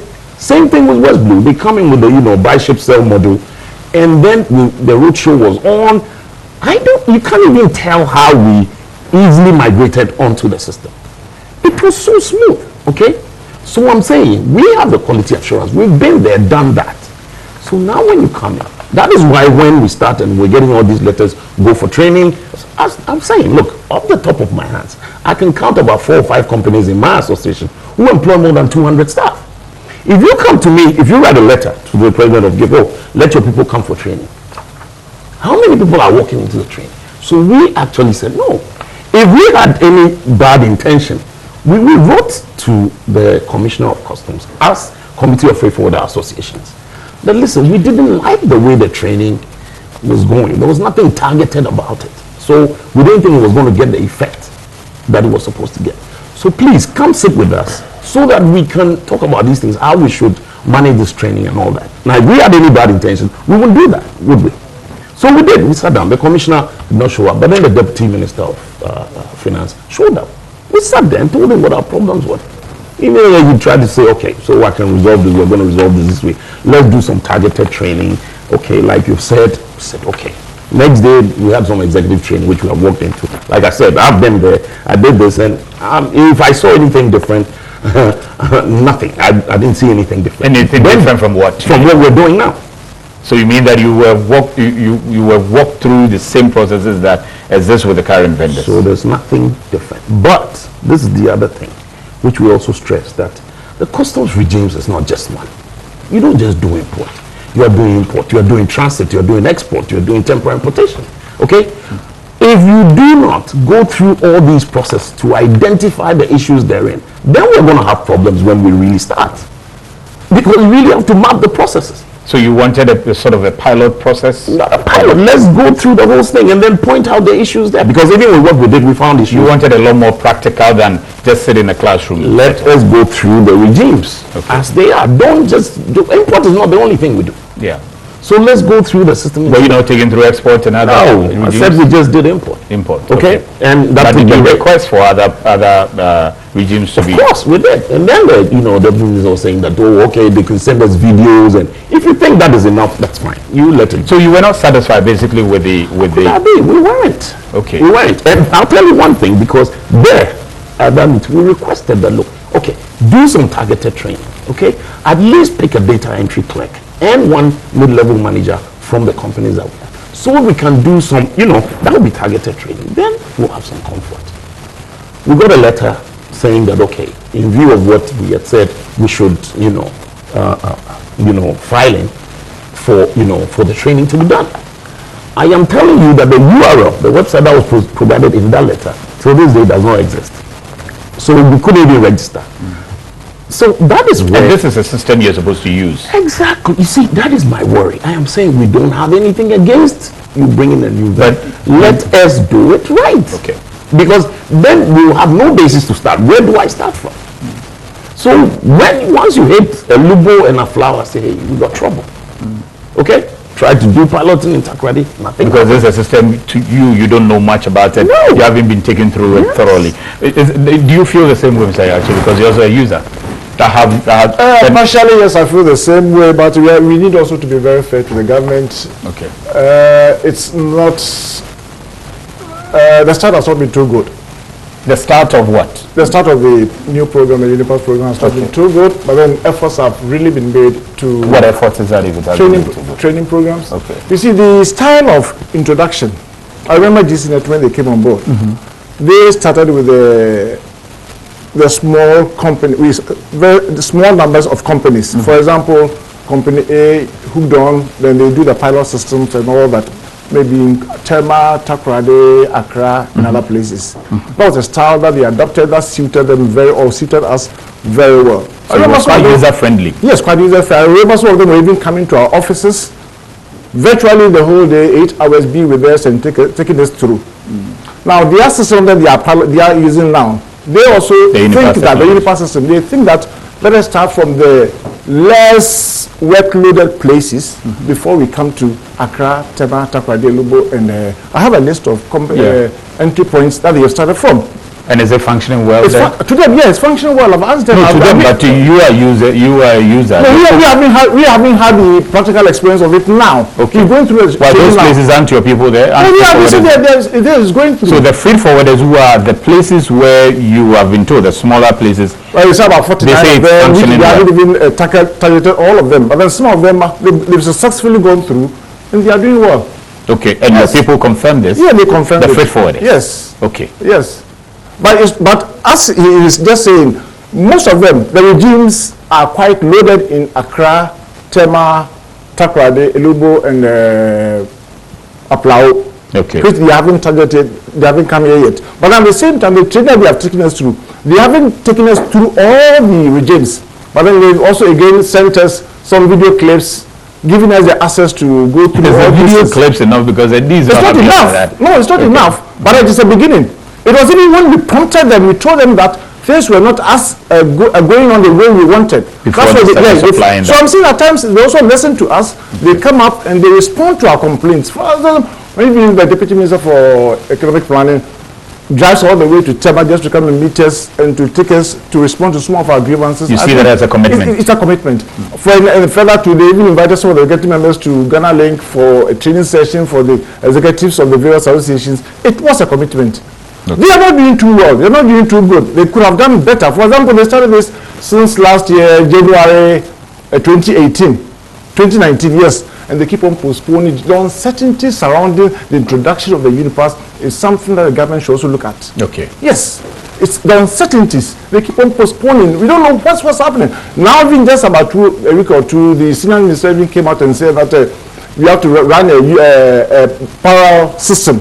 DESIGNATES and UNIPASS at the same time, and he was asking that we move on to UNIPASS and don't roll over to UNIPASS, don't keep on staying at DESIGNATES, because eventually you have to move on to so UNIPASS. How is the parallel system how should the parallel system run if you are supposed to roll over to GCNet and at the same time you are being told to rally? Practically, it's not even possible. So there's a confusion there. Yes, there is. These are some of the things that they keep on saying that really on the ground it doesn't look good. It doesn't look too good. Yeah, the confidence in the whole system is being defeated. I think that the government and customs should also sit up and just give us some confidence to face up the new system. Do you demand and question some of these processes from them and from customs? Yes, have you been doing that? Yeah, we do. That's why we sent messages to them. That's why even why the deputy minister even came to TEMA and had a discussion with them. And I must also confess after that, there's been some progress going on. But then we haven't, as at now, so those of us in TEMA, Accra, TAKORADI and other places, we haven't had any feel of it. We are still on the GCNet system. Okay. Yes. So quite a number of messages have come. Let me help some of them, and then I'll come to Mr. Kalsaki for some input again. This one is coming from Ohene, who is Ohene. He's supposed to be piloting, leading some of the projects, right? Yes. Okay. So he says, Sami, direct imports and exports are now being processed in Hamili, Paga, Gonokrum, Aplawo, in the ICUMS. In addition to all the aforementioned regimes, and I must add that they are working very well. This is coming from Ohene. Can you confirm that? Your folks should be there. Yeah, we had discussions with some of our members there. That's why I said earlier on that some of them are claim that we've had very successful processing there, and some are even having problems with registration. We can't completely say that it's 100% successful there, but then from the comments from our members there, it's quite good. At least there's been some progress as compared to previous times. There is. Eddie, can you confirm that over those places your freight forwarders who are there can see a good system? I have just told you that in all of I have serious in all of this. I said one of my members. I am trying not to mention his name. Actually, it's okay. And this is not allowed. He has just sent me one declaration. Only a plow. Only a plow. Okay. So that's fine. What I'm saying is, I'm not saying your system is not working. And I think Mr. Ohene should know that this is not where we're coming from. Of course, he hasn't said that though. He is only mentioning places where. But this is it. What I'm saying is, if you are ready, why are we doing this? Why if you are ready, come show that you are ready. That's basically that was the reasoning even behind the 49 stations that were asked to start rolling on, so that if you know you are ready, stop GCNet and West Blue in these stations. Stay away. Let's use them. Then we know how serious. Yeah. You see, why are they saying that you should run a parallel in the first place? This is what is confusing. So who should go on to which one? Okay. Well, if I'm comfortable here, then I will stay. I will never roll on. And I heard the deputy minister saying they shouldn't get too comfortable. But if you go on and realize that you have problems here, what are you going to do? Again, what is, all this uncertainty. To confirm what we have been saying, on the 25th of February, we were invited to an EMT meeting. Okay? Just about an hour to the time, we were called that the meeting had been cancelled. Now, I'm saying this because I just want to make reference to a decision note that was attached to the invitation. You know, this has been running, and there have been suspensions of the thing. No, go on. What was in the decision note from the EMT? The reason for this whole meeting was to go and sit down and discuss this decision note as to whether they had followed the things that they were asked to go and do because of the suspension. Okay, key amongst them was what? To demonstrate that there is developed a full end-to-end customs technology solution system, successfully tested with independent stress reports and all. Now, even that was key to the EMT to find out that these things have been done before you go on. Why so? You have a system that is being hit. You have maybe 25,000 people, at declaration at a go. That is why they require you to do these independent stress tests, so that, and it should be from an independent person, so we know that, okay, what you're saying is genuine. When we met with the deputy minister in TEMA, he was there when we asked this question. He actually asked, the fellows, and then they said, oh, they've done something with about 2,000. Then they went up to all the way to about, say, 5,000. Well, we don't have any. But have these questions been answered? These are demands from the EMT, not even us. So that meeting has still not been called. We were invited generally, but then, like I'm saying, an hour to time, they had to, cancel them. The reasons why I cannot explain. Okay? So we just want some comfort. Okay? That it is time to go. This whole thing is said. We don't want to worry about who is the contract, who is canceling what, how much, is involved. That is not our worry. Our worry is, can we move on smoothly onto this thing and make sure that our clients, because it's going, what's the whole thing with the, the paperless process and this, and we want to cut down time of, time and cost of doing business. Okay, I'll come to that. Now this one says, hi Sammy, kindly send your men to a flower border to verify yourself if indeed the processes is smooth and seamless. Let's test the hypothesis whether or not the processes is seamless as claimed by officialdom. There are a lot of PR by SEPs and government officials. Sam, for purposes of clarity, please invite custom officers to your program next week. Gameli is my name. Definitely, I'm sure Mr. Matekujo and Mr. Ohene are watching you and they've heard you loud and clear. This one says, good evening, Sammy. UNIPASS is not working for now. I applied for username and password since 9th March 2020. I haven't received it yet. See message below, and the message says UNIPASS company account request successful. Your login credentials will be sent to this phone. There's a phone number that says 0243-021-334 after your request has been approved. It's coming from Kofi Ejapong in Tema. Okay, hello. It's 13th March. So, okay. Kwabena Frempong says, good evening, Iron Port.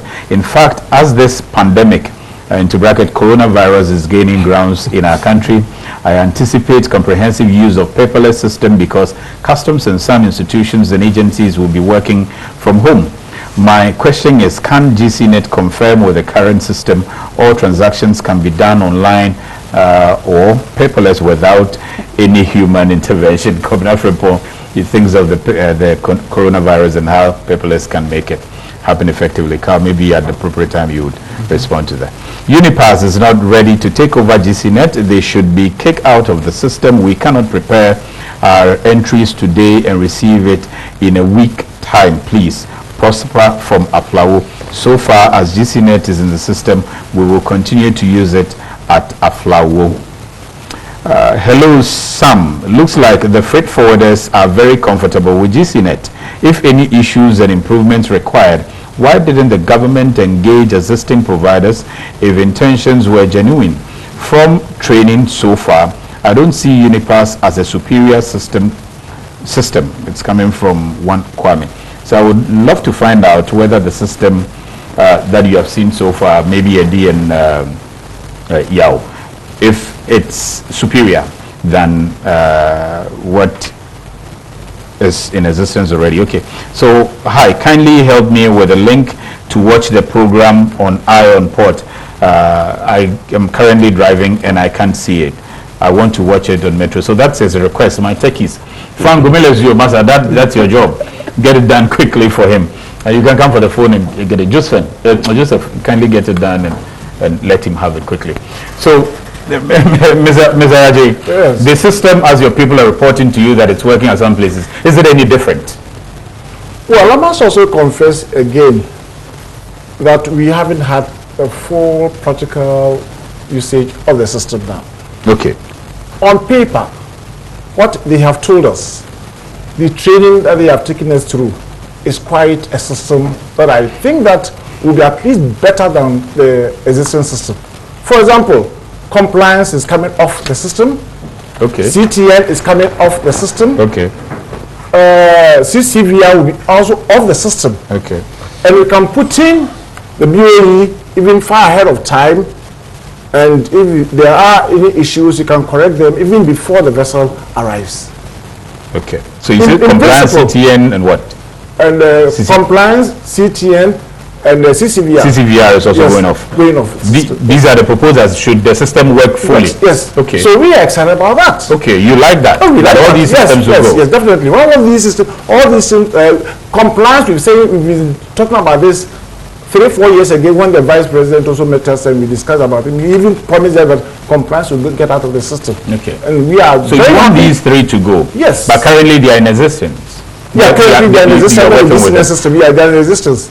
But then the promise they are giving us that when the UNIPASS is over, all these will go off. Okay. And we are excited about that. Okay. But now do you see signs that these are likely to go when the UNIPASS starts in? Definitely, yes. But the train system they're taking us through, it doesn't include all these ones. Yes. Okay. So they've taken you through that one already? Yeah, they're taking us through. They've taken us through. And it worked end to end? Was there we were taking us through in the classrooms. We haven't theoretically, we haven't practicalized it. I think that it's lack of confidence that we are having in the system. Yeah. And government or customs has not been able to give us that confidence for us to face the UNIPASS system. I see. That's my worry. Government customs, they haven't given you that. The frequent uncertainties surrounding the introduction of UNIPASS. They haven't been engaging you day to day. Not really. Initially, they weren't at all when we started making noise and calling on them that we were not getting the actual training and all that. Now they are being forthcoming. But then they are not even starting from us. They have started from the other frontiers and the smaller frontiers and everything. And that's the way of they want to boost up their confidence before they come meet us. And in so they are rather also slowing, not giving you confidence. They are not telling you what's happening. That is a problem. That is a problem we are having with them. Then Mr. Matekojo and Ohini, you have to come and tell us what is really happening. The man said that I'm coming to that, but you can also call and share your thoughts with us. 020-552-8353. 020-552-8353. You can begin to call from now and contribute if you so wish.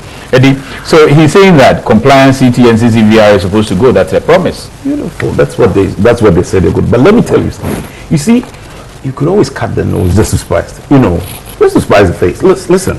They think they're just saying it. It's not possible for them to execute. The existing system.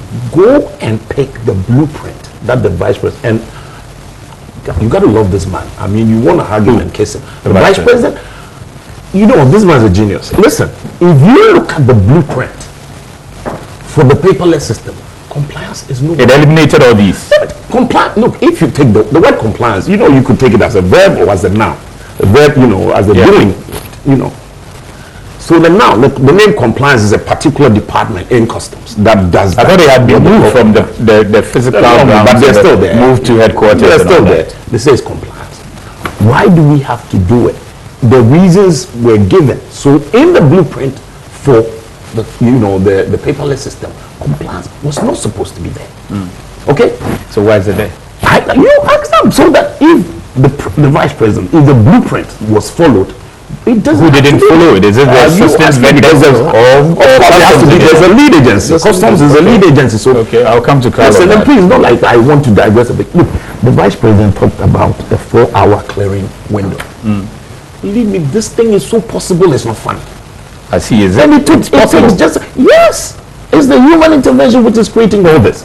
Now, CTN, endless days and nights, all the things that we told government that look, this is not going to work. It is not going to achieve the purposes that you wanted to achieve. You can imagine. We did the deputy minister, one day we sat in his office till about 9 p.m. telling him, give him 1,000 reasons why this wasn't. Oh, we're going to do it. Okay, so now he says that UNIPASS will clear it. Do you believe that? That is another matter. So why did you accept in the first place of all the 1,000 reasons that we gave you? Same thing, CT and tax stamp. You didn't want all of that. And it's not like we just didn't want it. We gave you reasons why this thing was, you see, we're on the ground. We know it. And you can see it coming. Okay. Why would somebody say no? Okay. I'm not going to listen. Now they've got the UNIPASS. Now they're going to say that, now I'm going to bring this one. This one's going to take this one out. You think again.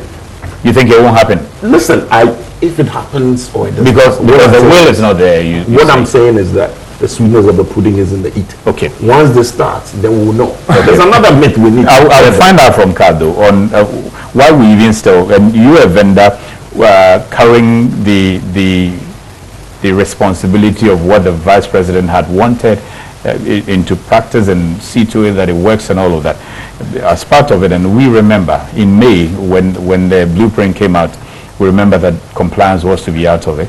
And I remember at some point when we asked why it sat around, they said they've moved it to the headquarters and all that. CTN, for instance, was introduced. A lot of people kicked against it, but it came in. CCVR, all of that existing. Why do we still have them? And government is using that as a reason for which they're bringing another vendor to eliminate all these systems, which you could have eliminated, or what was the difficulty? Okay, so it's important to look at this properly.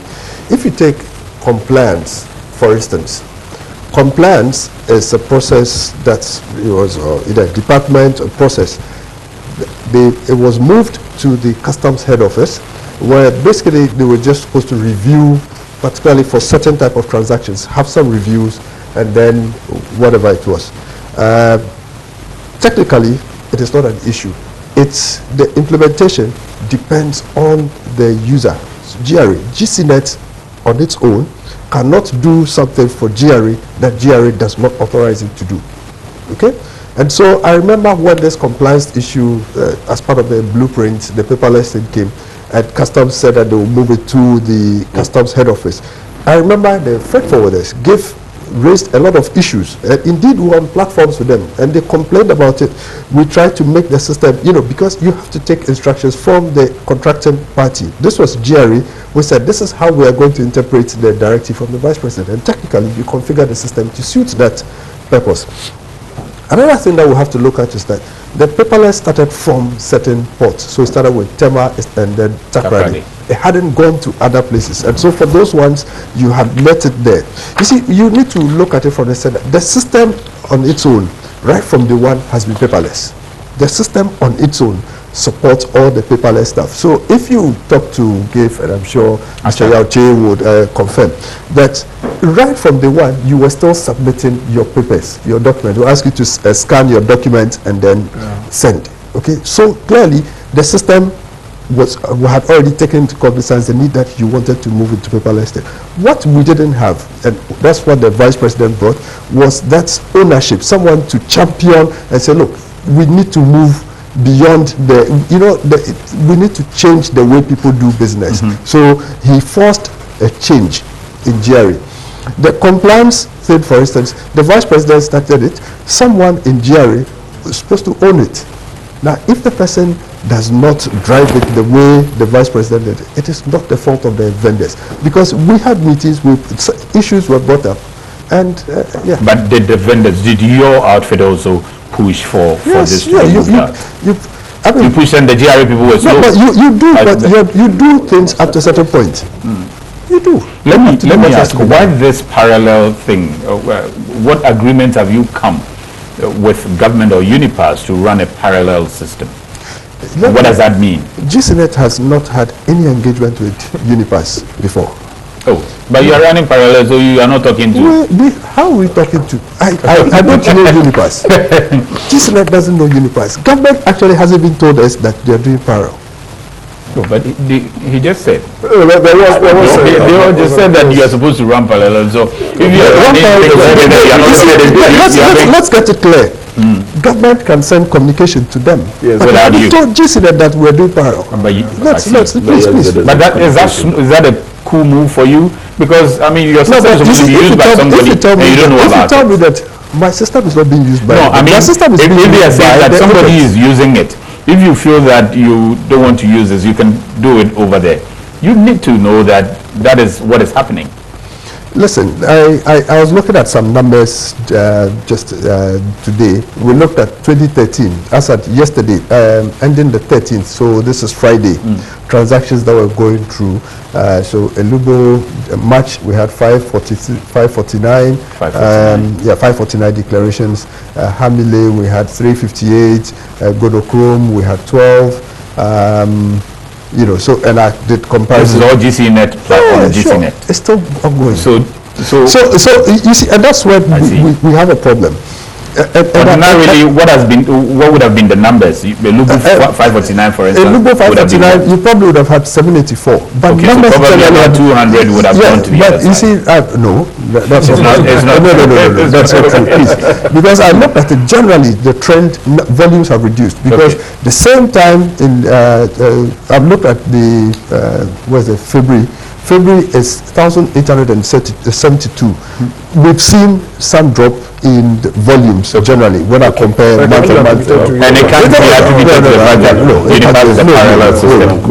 Please. So let's you see, the thing is, it's important that people know that as an entity that is interested in making sure Ghana works, whether government takes a decision to do parallel or not, we would have to continue operating because it serves nobody's interest if the freight forwarders, importers suffer undue demurrage because of these contractual issues. So we are still operating. We'll know when volumes become zero. That's the only time you'll be able to say that nothing is happening in the system. But today, as we speak, my staff are still in all these places and they are providing 100% support. I see. Yes. At what point are you going to give these materials to government as requested? Would you do that? Which materials? Whatever government has requested. There's a what is? Are you going to give them? You know something? Can I ask you a question? Yeah, why would GCNet hand over intellectual property government to a competitive? No, but the government doesn't own it. No, but the list of it, everything is intellectual property. Yeah, all of it. You see, but the architecture, the systems architecture, the network architecture, it's GCNet's thing. You see, let's look at it carefully. You see, you have the customs management system, you have the EMDA, you have the which is for the permits, license, exemptions, which was built by GCNet, but for use by the end users and then those agencies. Yes, exactly. These are purposely built by GCNet for those people. On what basis would you say that we should hand over those things? How do we do that? Okay, so they've made the request. So you're saying that you're never going to give this up? No, we haven't said we're not going to give that. But that's why I'm asking, at what point do you let them have it? No, you see, the data you would have, but intellectual property, I don't think would a company so which of the list you mentioned there? I'm trying to look so you want, that you are not going to give. I just want that specific. So let me give you. So what it says that you can give a review of the systems. Which review? You won't review the system. No, but why should GCNet allow UNIPASS to review a system? You see, I'll draw your mind back to 2015 when UNIPASS, this whole thing started. I remember they said that they wanted to come and review GCNet and they wanted certain things. And we made it very clear that UNIPASS is a competitor to GCNet. And so we can't give them those things that they are asking for. Government is the one asking. Government is asking. You see, government has 35%, and so can they ask for something? You can ask for certain things, but when you ask for these things, you have to ask for it based on. You see, that is one thing we need to respect is intellectual property. You can ask for certain things, but you can't ask for intellectual property. That you can't ask for. So apart from the data, yes, you won't give government anything else. Intellectual property, no. If it's intellectual property, no, of course. Okay, let me just take this call. I think there's a caller on. Let me pick him real quick and then come back to you. Hello. Do we still have him? Because he's been on for quite some time. Yeah. Okay. Mr. Yauche, where we are, and for you as a user of this whole system, what does it communicate to you? It's quite unfortunate, very, very, very unfortunate we've gotten to this far. And I think that, well, the government, I must say, is the employer of all these vendors. And I think that the government has not played the cards very well. Because this UNIPASS issue started somewhere in 2015 and it's been on for all this while. Especially last year, the uncertainties that surrounded this, when they are coming, when they are not coming, how they are coming, and all that. Well, I think that to us as users, we still feeling very uncomfortable, and it has really slackened the confidence in the UNIPASS system. I thought that government should have been able to talk to GCNet or the existing vendors, and quietly either they might have packed away or they might have reorganized themselves to continue the work. But as at now, it looks as if we don't know what is happening. And it's sending wrong signals. And even when the system comes up, it will be very difficult for us to have that confidence in the system as to how to go through. I think that the government will again repackage the UNIPASS system, and if the government insists on using the UNIPASS, have to repackage it and reintroduce it to us and give us enough training and all that will make us have that confidence in the system. Okay. So to us, we want the best. Okay. Yes. Let me pick a caller. I think we have a caller. Hello. Hello. Yes. Yes, this is Rosati here. Hello. Hello. Yes, hello. My brother. Good evening. Good evening. Yes, sir, we can hear you. Yeah, my name is Ofuswapia. Ofuswapia, yes, please go ahead. Yeah, and I just want to give thumbs up to my president in the studio. Oh, is this Kwabena Ofuswapia? Yeah, this is Kwabena Ofuswapia. Former president. That's right. You have been overthrown. No, I've not. I handed over. Okay, we take that one. Please go ahead. Go ahead, senior. All right. Okay. I think that in all of this thing, you can see the confusion that we as sport users are being subjected to.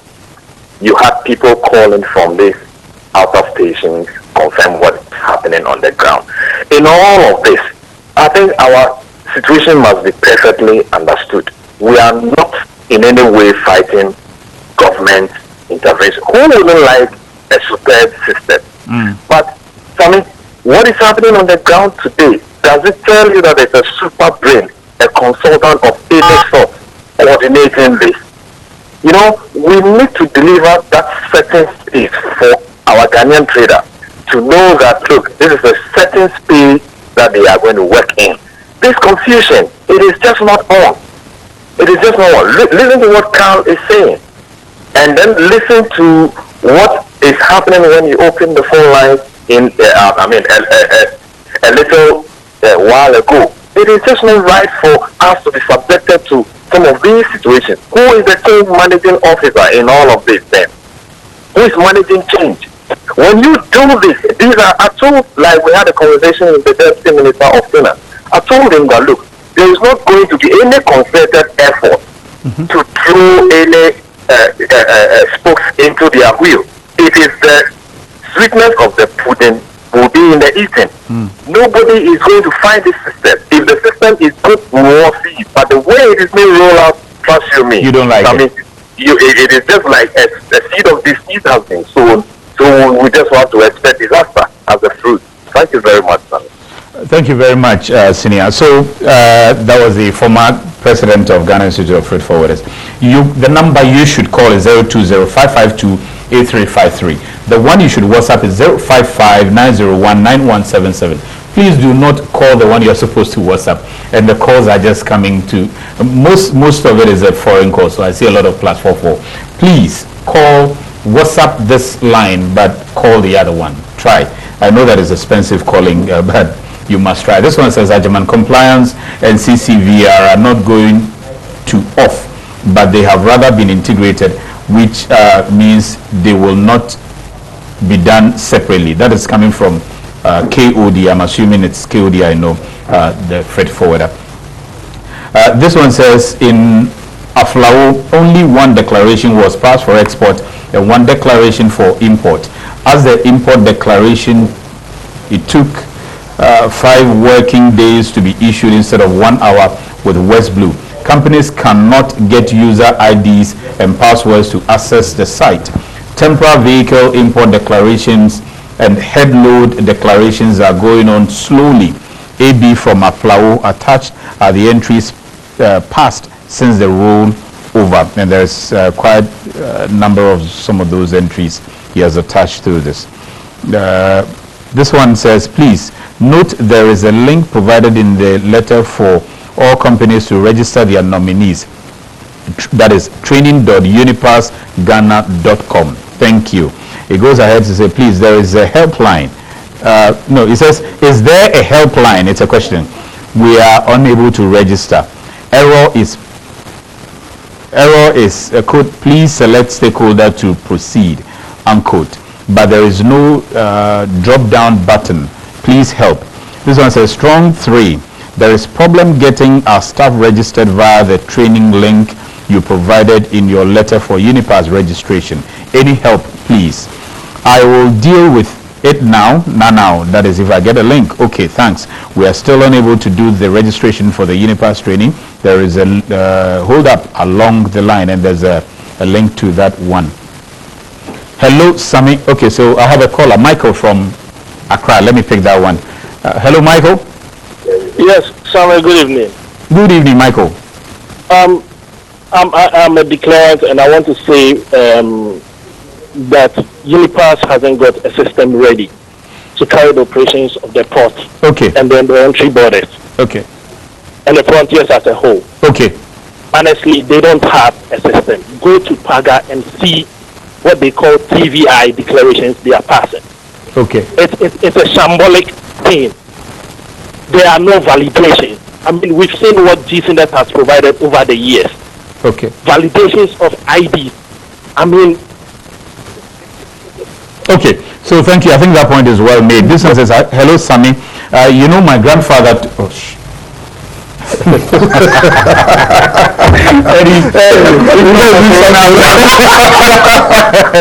Hello, Sami.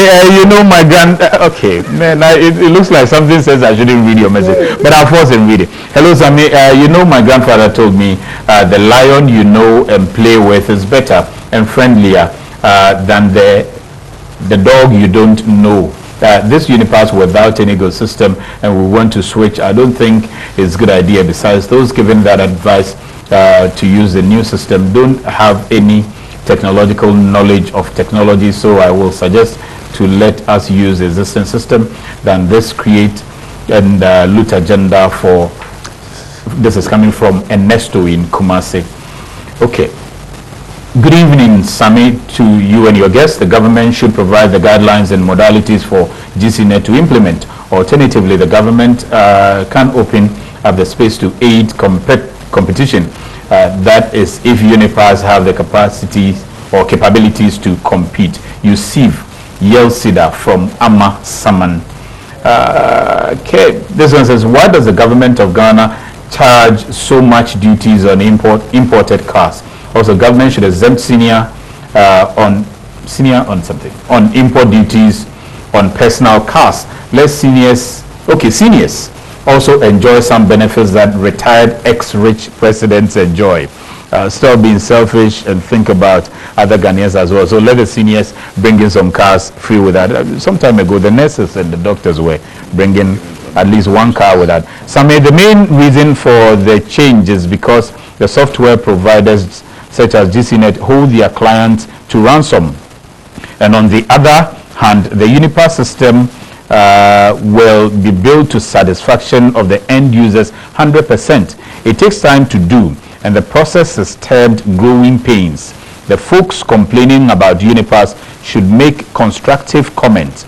Our banks cut cost and improved efficiency several years ago by doing a similar move. This message is from Ni Adumwa. So Kofi from TAKORADI is calling. Hello, Kofi. Hello, sorry. Yes, Kofi. Please, we want to plead with government. They should just hand over the operations of the port to GCNet. Simply as that. Okay, why do you say that? Why do you say that? Because GCNet has been around. Why do you say now? We've seen it right from the training. Okay. We've seen it right from the training. We've seen it right from what they are putting on board. The stories, the fake news.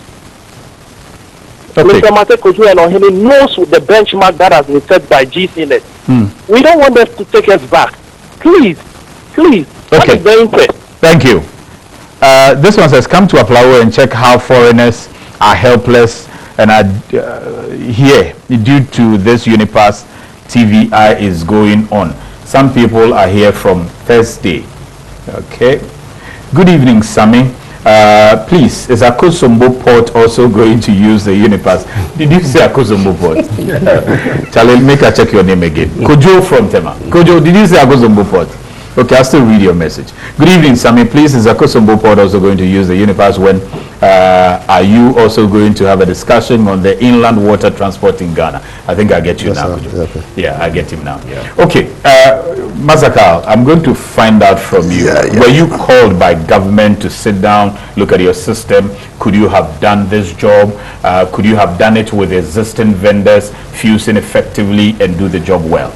You know, and demonstrate your system to cabinet as well, or as far as this it's good you raised the issue of demonstration because on Friday there was a conversation on UTV where they said before you go on, let me just pick William because of where he's calling from. It's quite distant. Elubu is where you're calling from. Hello, William. Hello. Yes. Yes. I'm using I'm still using the DESIGNATES system at Elubu. Okay. Now we are unable to pass declarations in Elubu. Now what is happening is they are only processing TVIs, and TVIs we don't really need any complicated system to pass TVIs. All that they are using is TVI, and you are saying that we should stop using the existing system and go on to UNIPASS. But UNIPASS is not working right now. I see. It's only TVI that they are processing. Okay. So can you please get Mr. Kuku Kwatin or whoever is in charge to rather check the UNIPASS system for us? See if it's actually working at Elubu and all the frontiers that we are talking about. Okay, thank you. Thank you. I know Mr. Matekojo and Ohene are watching, so if I can get some response from you gentlemen about these areas. Carl, now you can go. Okay, so we're talking about the demo and all that. We haven't done any demo to cabinet or EMT of the systems. We have done presentations. Okay, it's important that we put it clear because I heard someone sometime last week say all the vendors were asked to do demo, and then when they finished, they settled on UNIPASS. It was competitive bidding. Competitive bidding. Nothing of the sort has happened. So that didn't happen. No, I mean, so it's important that What about West Blue? GCNet was there. I remember GCNet. I remember West Blue, and I remember UNIPASS coming in, and that's because it's on the basis of that the EMT came up with a decision note that the UNIPASS had to go through the stress test and all that stuff. So nothing of the sort has been done. Okay. Nothing of the sort has been okay. done. Yeah. Now, when it comes to end-to-end, GCNet has end-to-end, and I think that we've said it time and again. Contractually, we're supposed to have evaluation. It has been done. We have evaluation system. We've demoed it to GRA management. But then, you have the contractual issues with West Blue. And so if today, government, same argument they are making that because you have multiplicity of players, they needed to bring a single vendor, they could have come back and said, look, let's engage this or allow this to go on.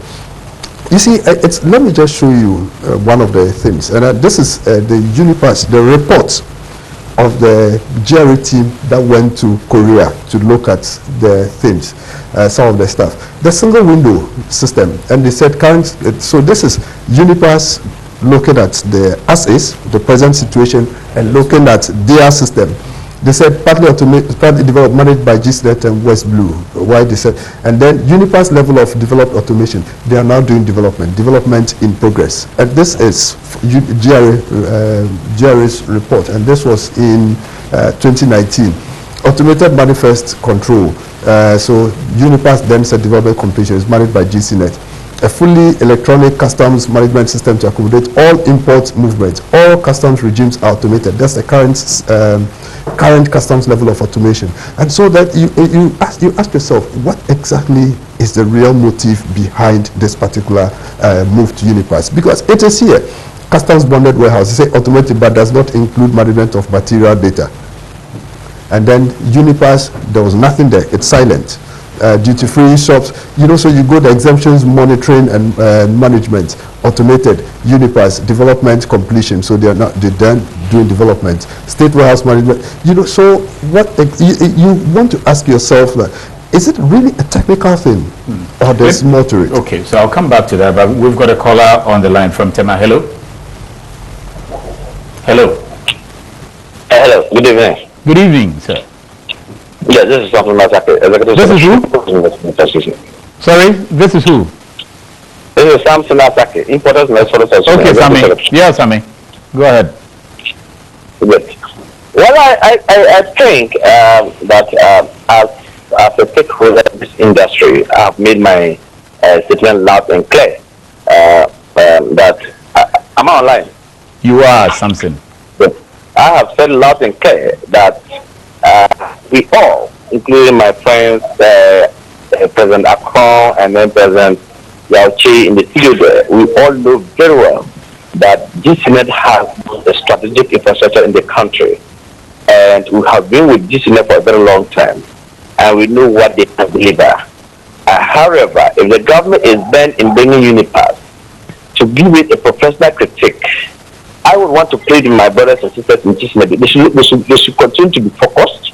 They should continue to deliver. While the government says that the airport and TEMA, which is the largest in terms of import that is coming or export that is leaving the country, the source of Ghana, they should continue to be focused in delivering what they are delivering. Okay. And let stakeholders monitor what is coming from the Elibu, Paka, from TAKORADI port. Okay. Then we will then come up to do a proper analysis. Because if we have to say UNIPASS will fail, or GCNet is the best, and tomorrow, and government says UNIPASS should stay or GCNet should stay, we become the mega person. I think we will not hesitate to tell government that look, we want to see first week, second week, third week, 1 month. UNIPASS follow within this period. We will come out, if they fail, we will come out to tell government, look, we know GCNet, we know our own wife, we want to go with our own wife. Okay. Because as we say, from the day we went on paperless, we know the infrastructure that GCNet has put in place. We know the infrastructure that West Google and GCNet has worked. In fact, before paperless, they were not integrated, they were not interconnected. But because we, the stakeholders, have put that pressure on them, today they are integrated. The two systems are communicating. And we know within 2 to 3 days, we can clear goods at the port. If UNIPASS starts at airport, the TAKORADI, we are not getting it. We have no fever, we won't take sides, we will come up together and look. Thank you. GCNet is the best place to go. Sammy, I think the point is well made. So I expect that with the infrastructure, government should not temper with GCNet infrastructure. Thank you. As Carl said. Thank you very much. So for the sake of time, we'll have to read others and then get the final conclusion summary from the panel as well. Please, I would like to advise government to take their time in the implementation of the UNIPASS system. If the trainings and workshops that we have had with the UNIPASS team is anything to use as a measure, then we are anticipating chaos when the system is rolled on. And at the end of the day, it is our importers who are going to suffer with the cost of doing business, demurrage and rent, you put in quote. This is Philip Bedu Mensa, member KUFA. Sami, can you please ask GCNet their role in ensuring the use of the system they deploy to customs and other agencies? This is because it appears GCNet has deployed an end-to-end system, but it's not being fully utilized. Hence, the call to replace the system. Is that so, Carl? Okay, so, when it comes to technology... and that's from Kwabena Frimpong. Kwabena Frimpong, okay. So we've deployed the systems and we continue doing innovations. And when we do the innovations, these are, we do it, demo it to the users, and then they're supposed to roll it out. So if you take, let's say, I know on one of the platforms, for instance, where there were some conversations where people were agitating that they're still being asked to bring hard copies. I think if I'm not mistaken, hard copies. The question you'd want to ask is, who at the top, say of GRA, actually looks at the system, the utilization, what has been deployed, and say, look, this is what we set, the target we set for ourselves, and are we making sure that those targets are being met? So if we're not supposed to be accepting papers, and the two, and I remember what the Vice President said, that the bill of lading or airway bill, and then what's the last one when you are getting out of the port, the one from the way bill. Those are the two documents that you require. Technology-wise, these things have all been done, and the system supports it, right? So for you to book your inspection and all those things, it's there. Who has to ensure? So that's one of the problems we have, that we actually don't enforce the utilization of systems to the developed. Who doesn't ensure this utilization? You see, I wish I wore a uniform You're not wearing a uniform, so that's why you're a private man. That's why I want you to say. Yeah, so it is GRA that has to do that. So GRA hasn't been enforcing this. This is GRA's management. This is GRA management. Ghana Revenue Authority. They haven't been enforcing what should have been done with the paperless proper. This is something that they have to do. It is not GCNet. Yeah. So let me find out from you, all these, Mr. Yauchi, all these comments coming from the freight forwarders. Somebody, and I've heard it before, that when change is coming to some of you, you almost, or your people, you always try to resist it. Is it the case that you resist some of these change that is intended to make the system finer than it is before? Well, at times there's resistance because of the way the introductions are done. You see, when you are bringing the change in every sector of our public life, I mean, people are quite skeptical about it, wanting to know what's in it for us, whether it's going to bring me some efficiency to help my work, to improve upon my work. So many other questions will be asked. Now, before the change even comes and you're able to discuss or have discussions with them and let them have that confidence in the change is coming, I tell you, people will clamor for the change. When DESIGNATES was coming, I'm sure we were moving from a school, as Eddie said, virtually no computerized system.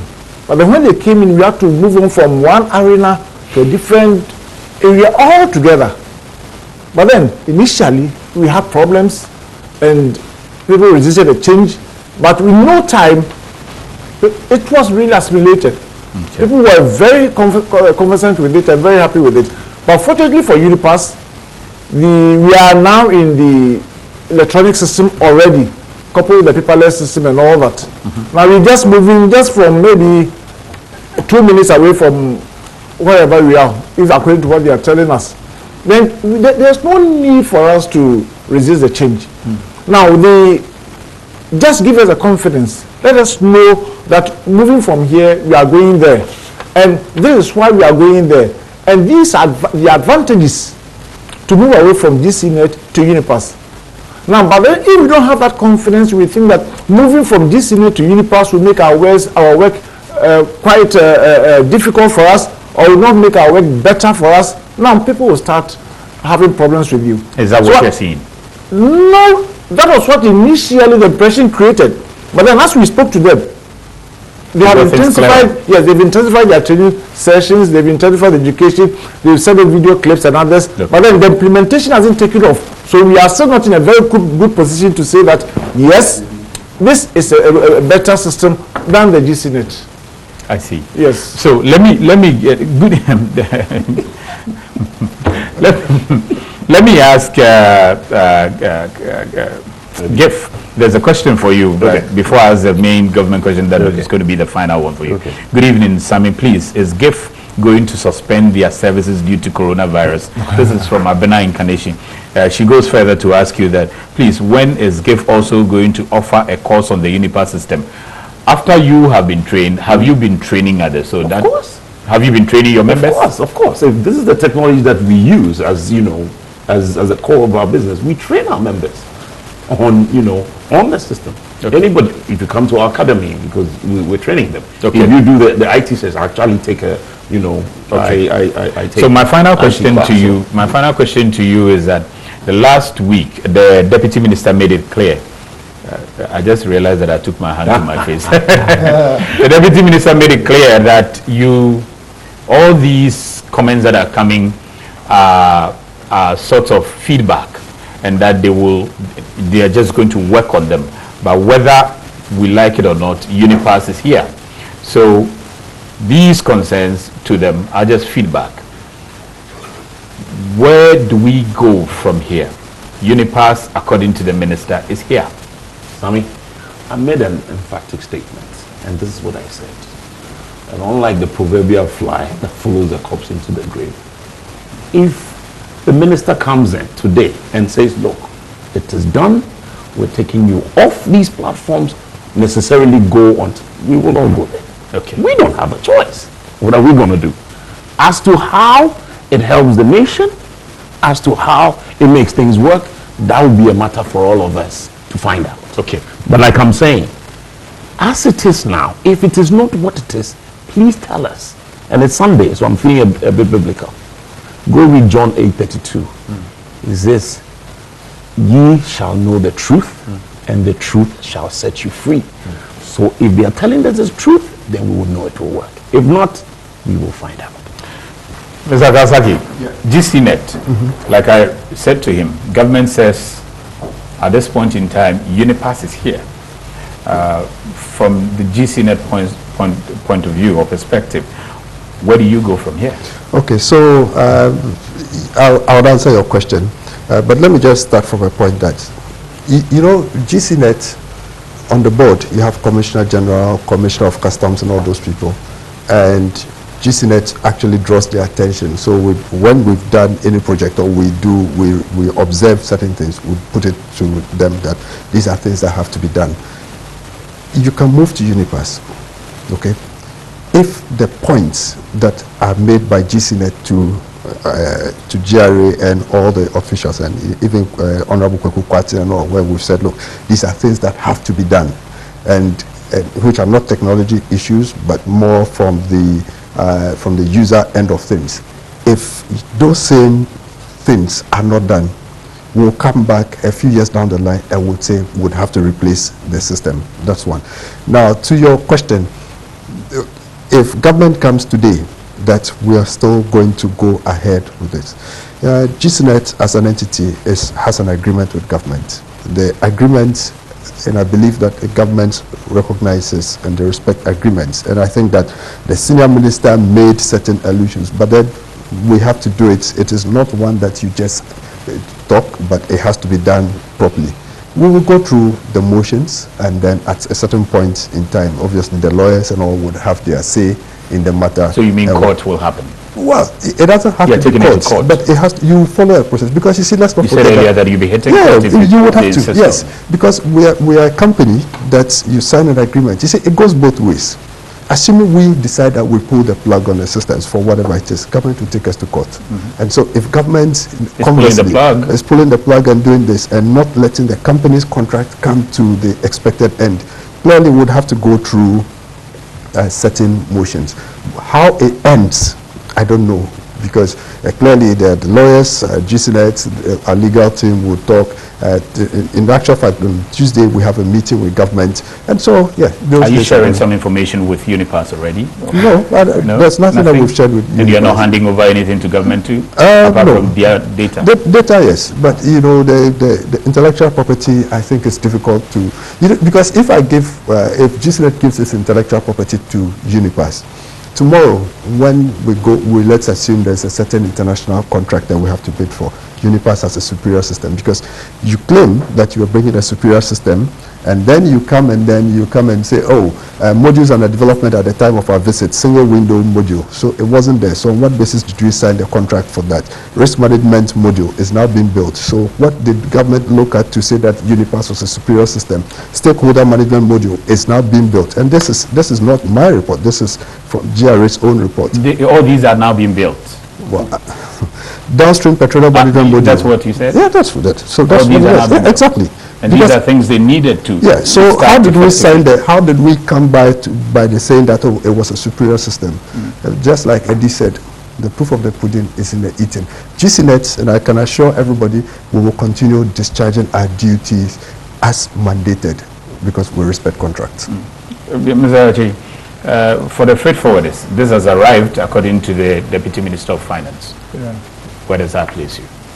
Well, to us, we are excited about it. The reasons given for the introduction of UNIPASS system, I think that we think it's okay. The single vendor end-to-end and all that. We think that it's a good system. It's an improvement upon what GCNet has really done, and GCNet did a very good job. So even they are telling us that we are bringing a new system which is an improvement upon GCNet. You expect way better? Yes, we think that it should be way better. The only thing is that the introduction, I think government needs to go back and reintroduce it in a better format than what they are doing now. There are a lot of things that they need to do to let us have that confidence that this new system coming up is far, far better than what is existing now. And they are not doing that to you? If they are not doing that to them, then it gives us some problems and lack of confidence in the system, and that's That's been the reason why people are not too comfortable with it. But then I think that for the reasons given to us why we are introducing the UNIPASS system, we should be in a position to accept it and move on with it. Okay. There's a 0.75% FOB that's been given to them. Gentlemen, what do you make of that? Just a minute on that each. 30 seconds. Okay. I think there's just one notion that we need to correct. On what? There are a lot of things. Once you mentioned the 0.75, yes. Okay. So that is what this is going to charge. Listen, we've had a lot of things this week. A whole lot of things going out that, West Blue is charging 1%. And GCNet is charging 0.45. But this is the truth. For every CCVR that is created, there is a 1% taken. That 1% does not go to West Blue. Let us be factual about that. And that is the plain truth. Where does it go? 0.28% goes to West Blue. Period. I think that. Now, exactly, but I'm saying it's been out on a whole lot of networks. Well, so let us clarify that. Good. Now, the LI 2248 in there is stated that GCNet is supposed, the fee for the GCNet is, in fact, is 0.45. Yeah, he said. But they are charging 0.40. Okay. So in fact, I think at some point, maybe at some point they might come back and say, give us the 0.05. That's another matter. Carl, on that, so you take 30 seconds on what's been charged and what you were charging. Okay, so I mean, there's 0.75 which is being charged by UNIPASS. By UNIPASS. GCNet is 0.4, and then West Blue is 0.28. So you're looking at 0.4 what? 0.4 FOB. It's 0.4 you are taking. Yes. Ordinarily, you should have taken what? Well, you said contractor. What should you have taken? That's why I'm taking it from so you. We're supposed You to represent GCNet. Yes, so we'll be charging 0.4. But what should you have? What does the contract say? What should you have? So it's interesting that the airline, okay, but we're charging this. And GCNet was supposed to even have charged for exports, but we dropped because we thought that exports, we wanted to promote Ghana's exports, and so there's no fee. So we've never charged. Now, it's important that we charge 0.4, and then out of this 0.4, 35% of the profit goes to government, irrespective of the business GCNet does. So if we do anything in any other business, government takes a revenue. Now, the UNIPASS contract is 0.75. Yeah. Government doesn't get any dividend from that. From the 0.75? Yeah, but government is not a shareholder. But government says it owns the entire facility. Government doesn't get, read the contract. Government, so people should understand that government is not a shareholder. Government is only going to get a percentage. There's a B and C portion to the contract. It's only on transits and then the petroleum exports, petroleum transit, re-export. Now, those you will not get the total value of the profit for those entities will not be more than $3 million. So government is going to get what, 40% of that. 0.75. You are saying that government is not getting anything. No, money out of that. Meanwhile, from the 0.4 and then the West Blue 0.28. Government was making. Government was. You see, West Blue's 0.28. I don't know whether government was getting. But as far as GCNet was concerned, the government has 35%. Government was taking 35% of this as dividend. Okay. And then the other bit that you also have to recognize is that all the infrastructure developed was being managed, maintained by GCNet, diesel, everything. Ever since we started. This is what is going to happen with the unit. I read the UNIPASS contract and I said to myself that GCNet, we haven't been smart. You give a lot away. Of course, because we have never even had an exemption for anything. But the UNIPASS contract, it was in there. Everything, they're exempt from anything. For what and what? So when they're bringing the equipment, all the stuff. Which you didn't know? No. Okay. Mr. Ache, on that money matter. The money matter looks like a contractual issue between the government and the vendors. This is what presently, at the moment, they are paying 0.68, and the UNIPASS coming up will pay about 0.75. I heard Mr. Akuru-Kwarteng the other time say that the government had so much interest in the UNIPASS one, and that theirs will be a little more expensive. This more expensive than what is coming up. But they feel that what they are getting, because they are getting the ownership of the entire system. The entire system, not in money terms, yes, revenue. But he thinks that the ownership is the major issue. That at least if you are losing about 0.5 or so, and you are having the real ownership of the business, they think it's better. Okay, I know Mr. Akuru-Kwarteng and his bosses are watching, and he has said here last week that all these conversations, all the talks and discussions are feedback to government. So we hope that whatever they are taking the right notes from here. That should be it. So my guest in the studio, Mr. Yauchi, President of Association of Customs House Agents, Ghana, that's SACHAG, Mr. Edward Akrong, President of the Ghana Institute of Freight Forwarders, GIF, and Mr. Carl Saki, Deputy General Manager, Technical, Ghana Community Network Services, GCNet. Thanks for watching. Stay corona-free week.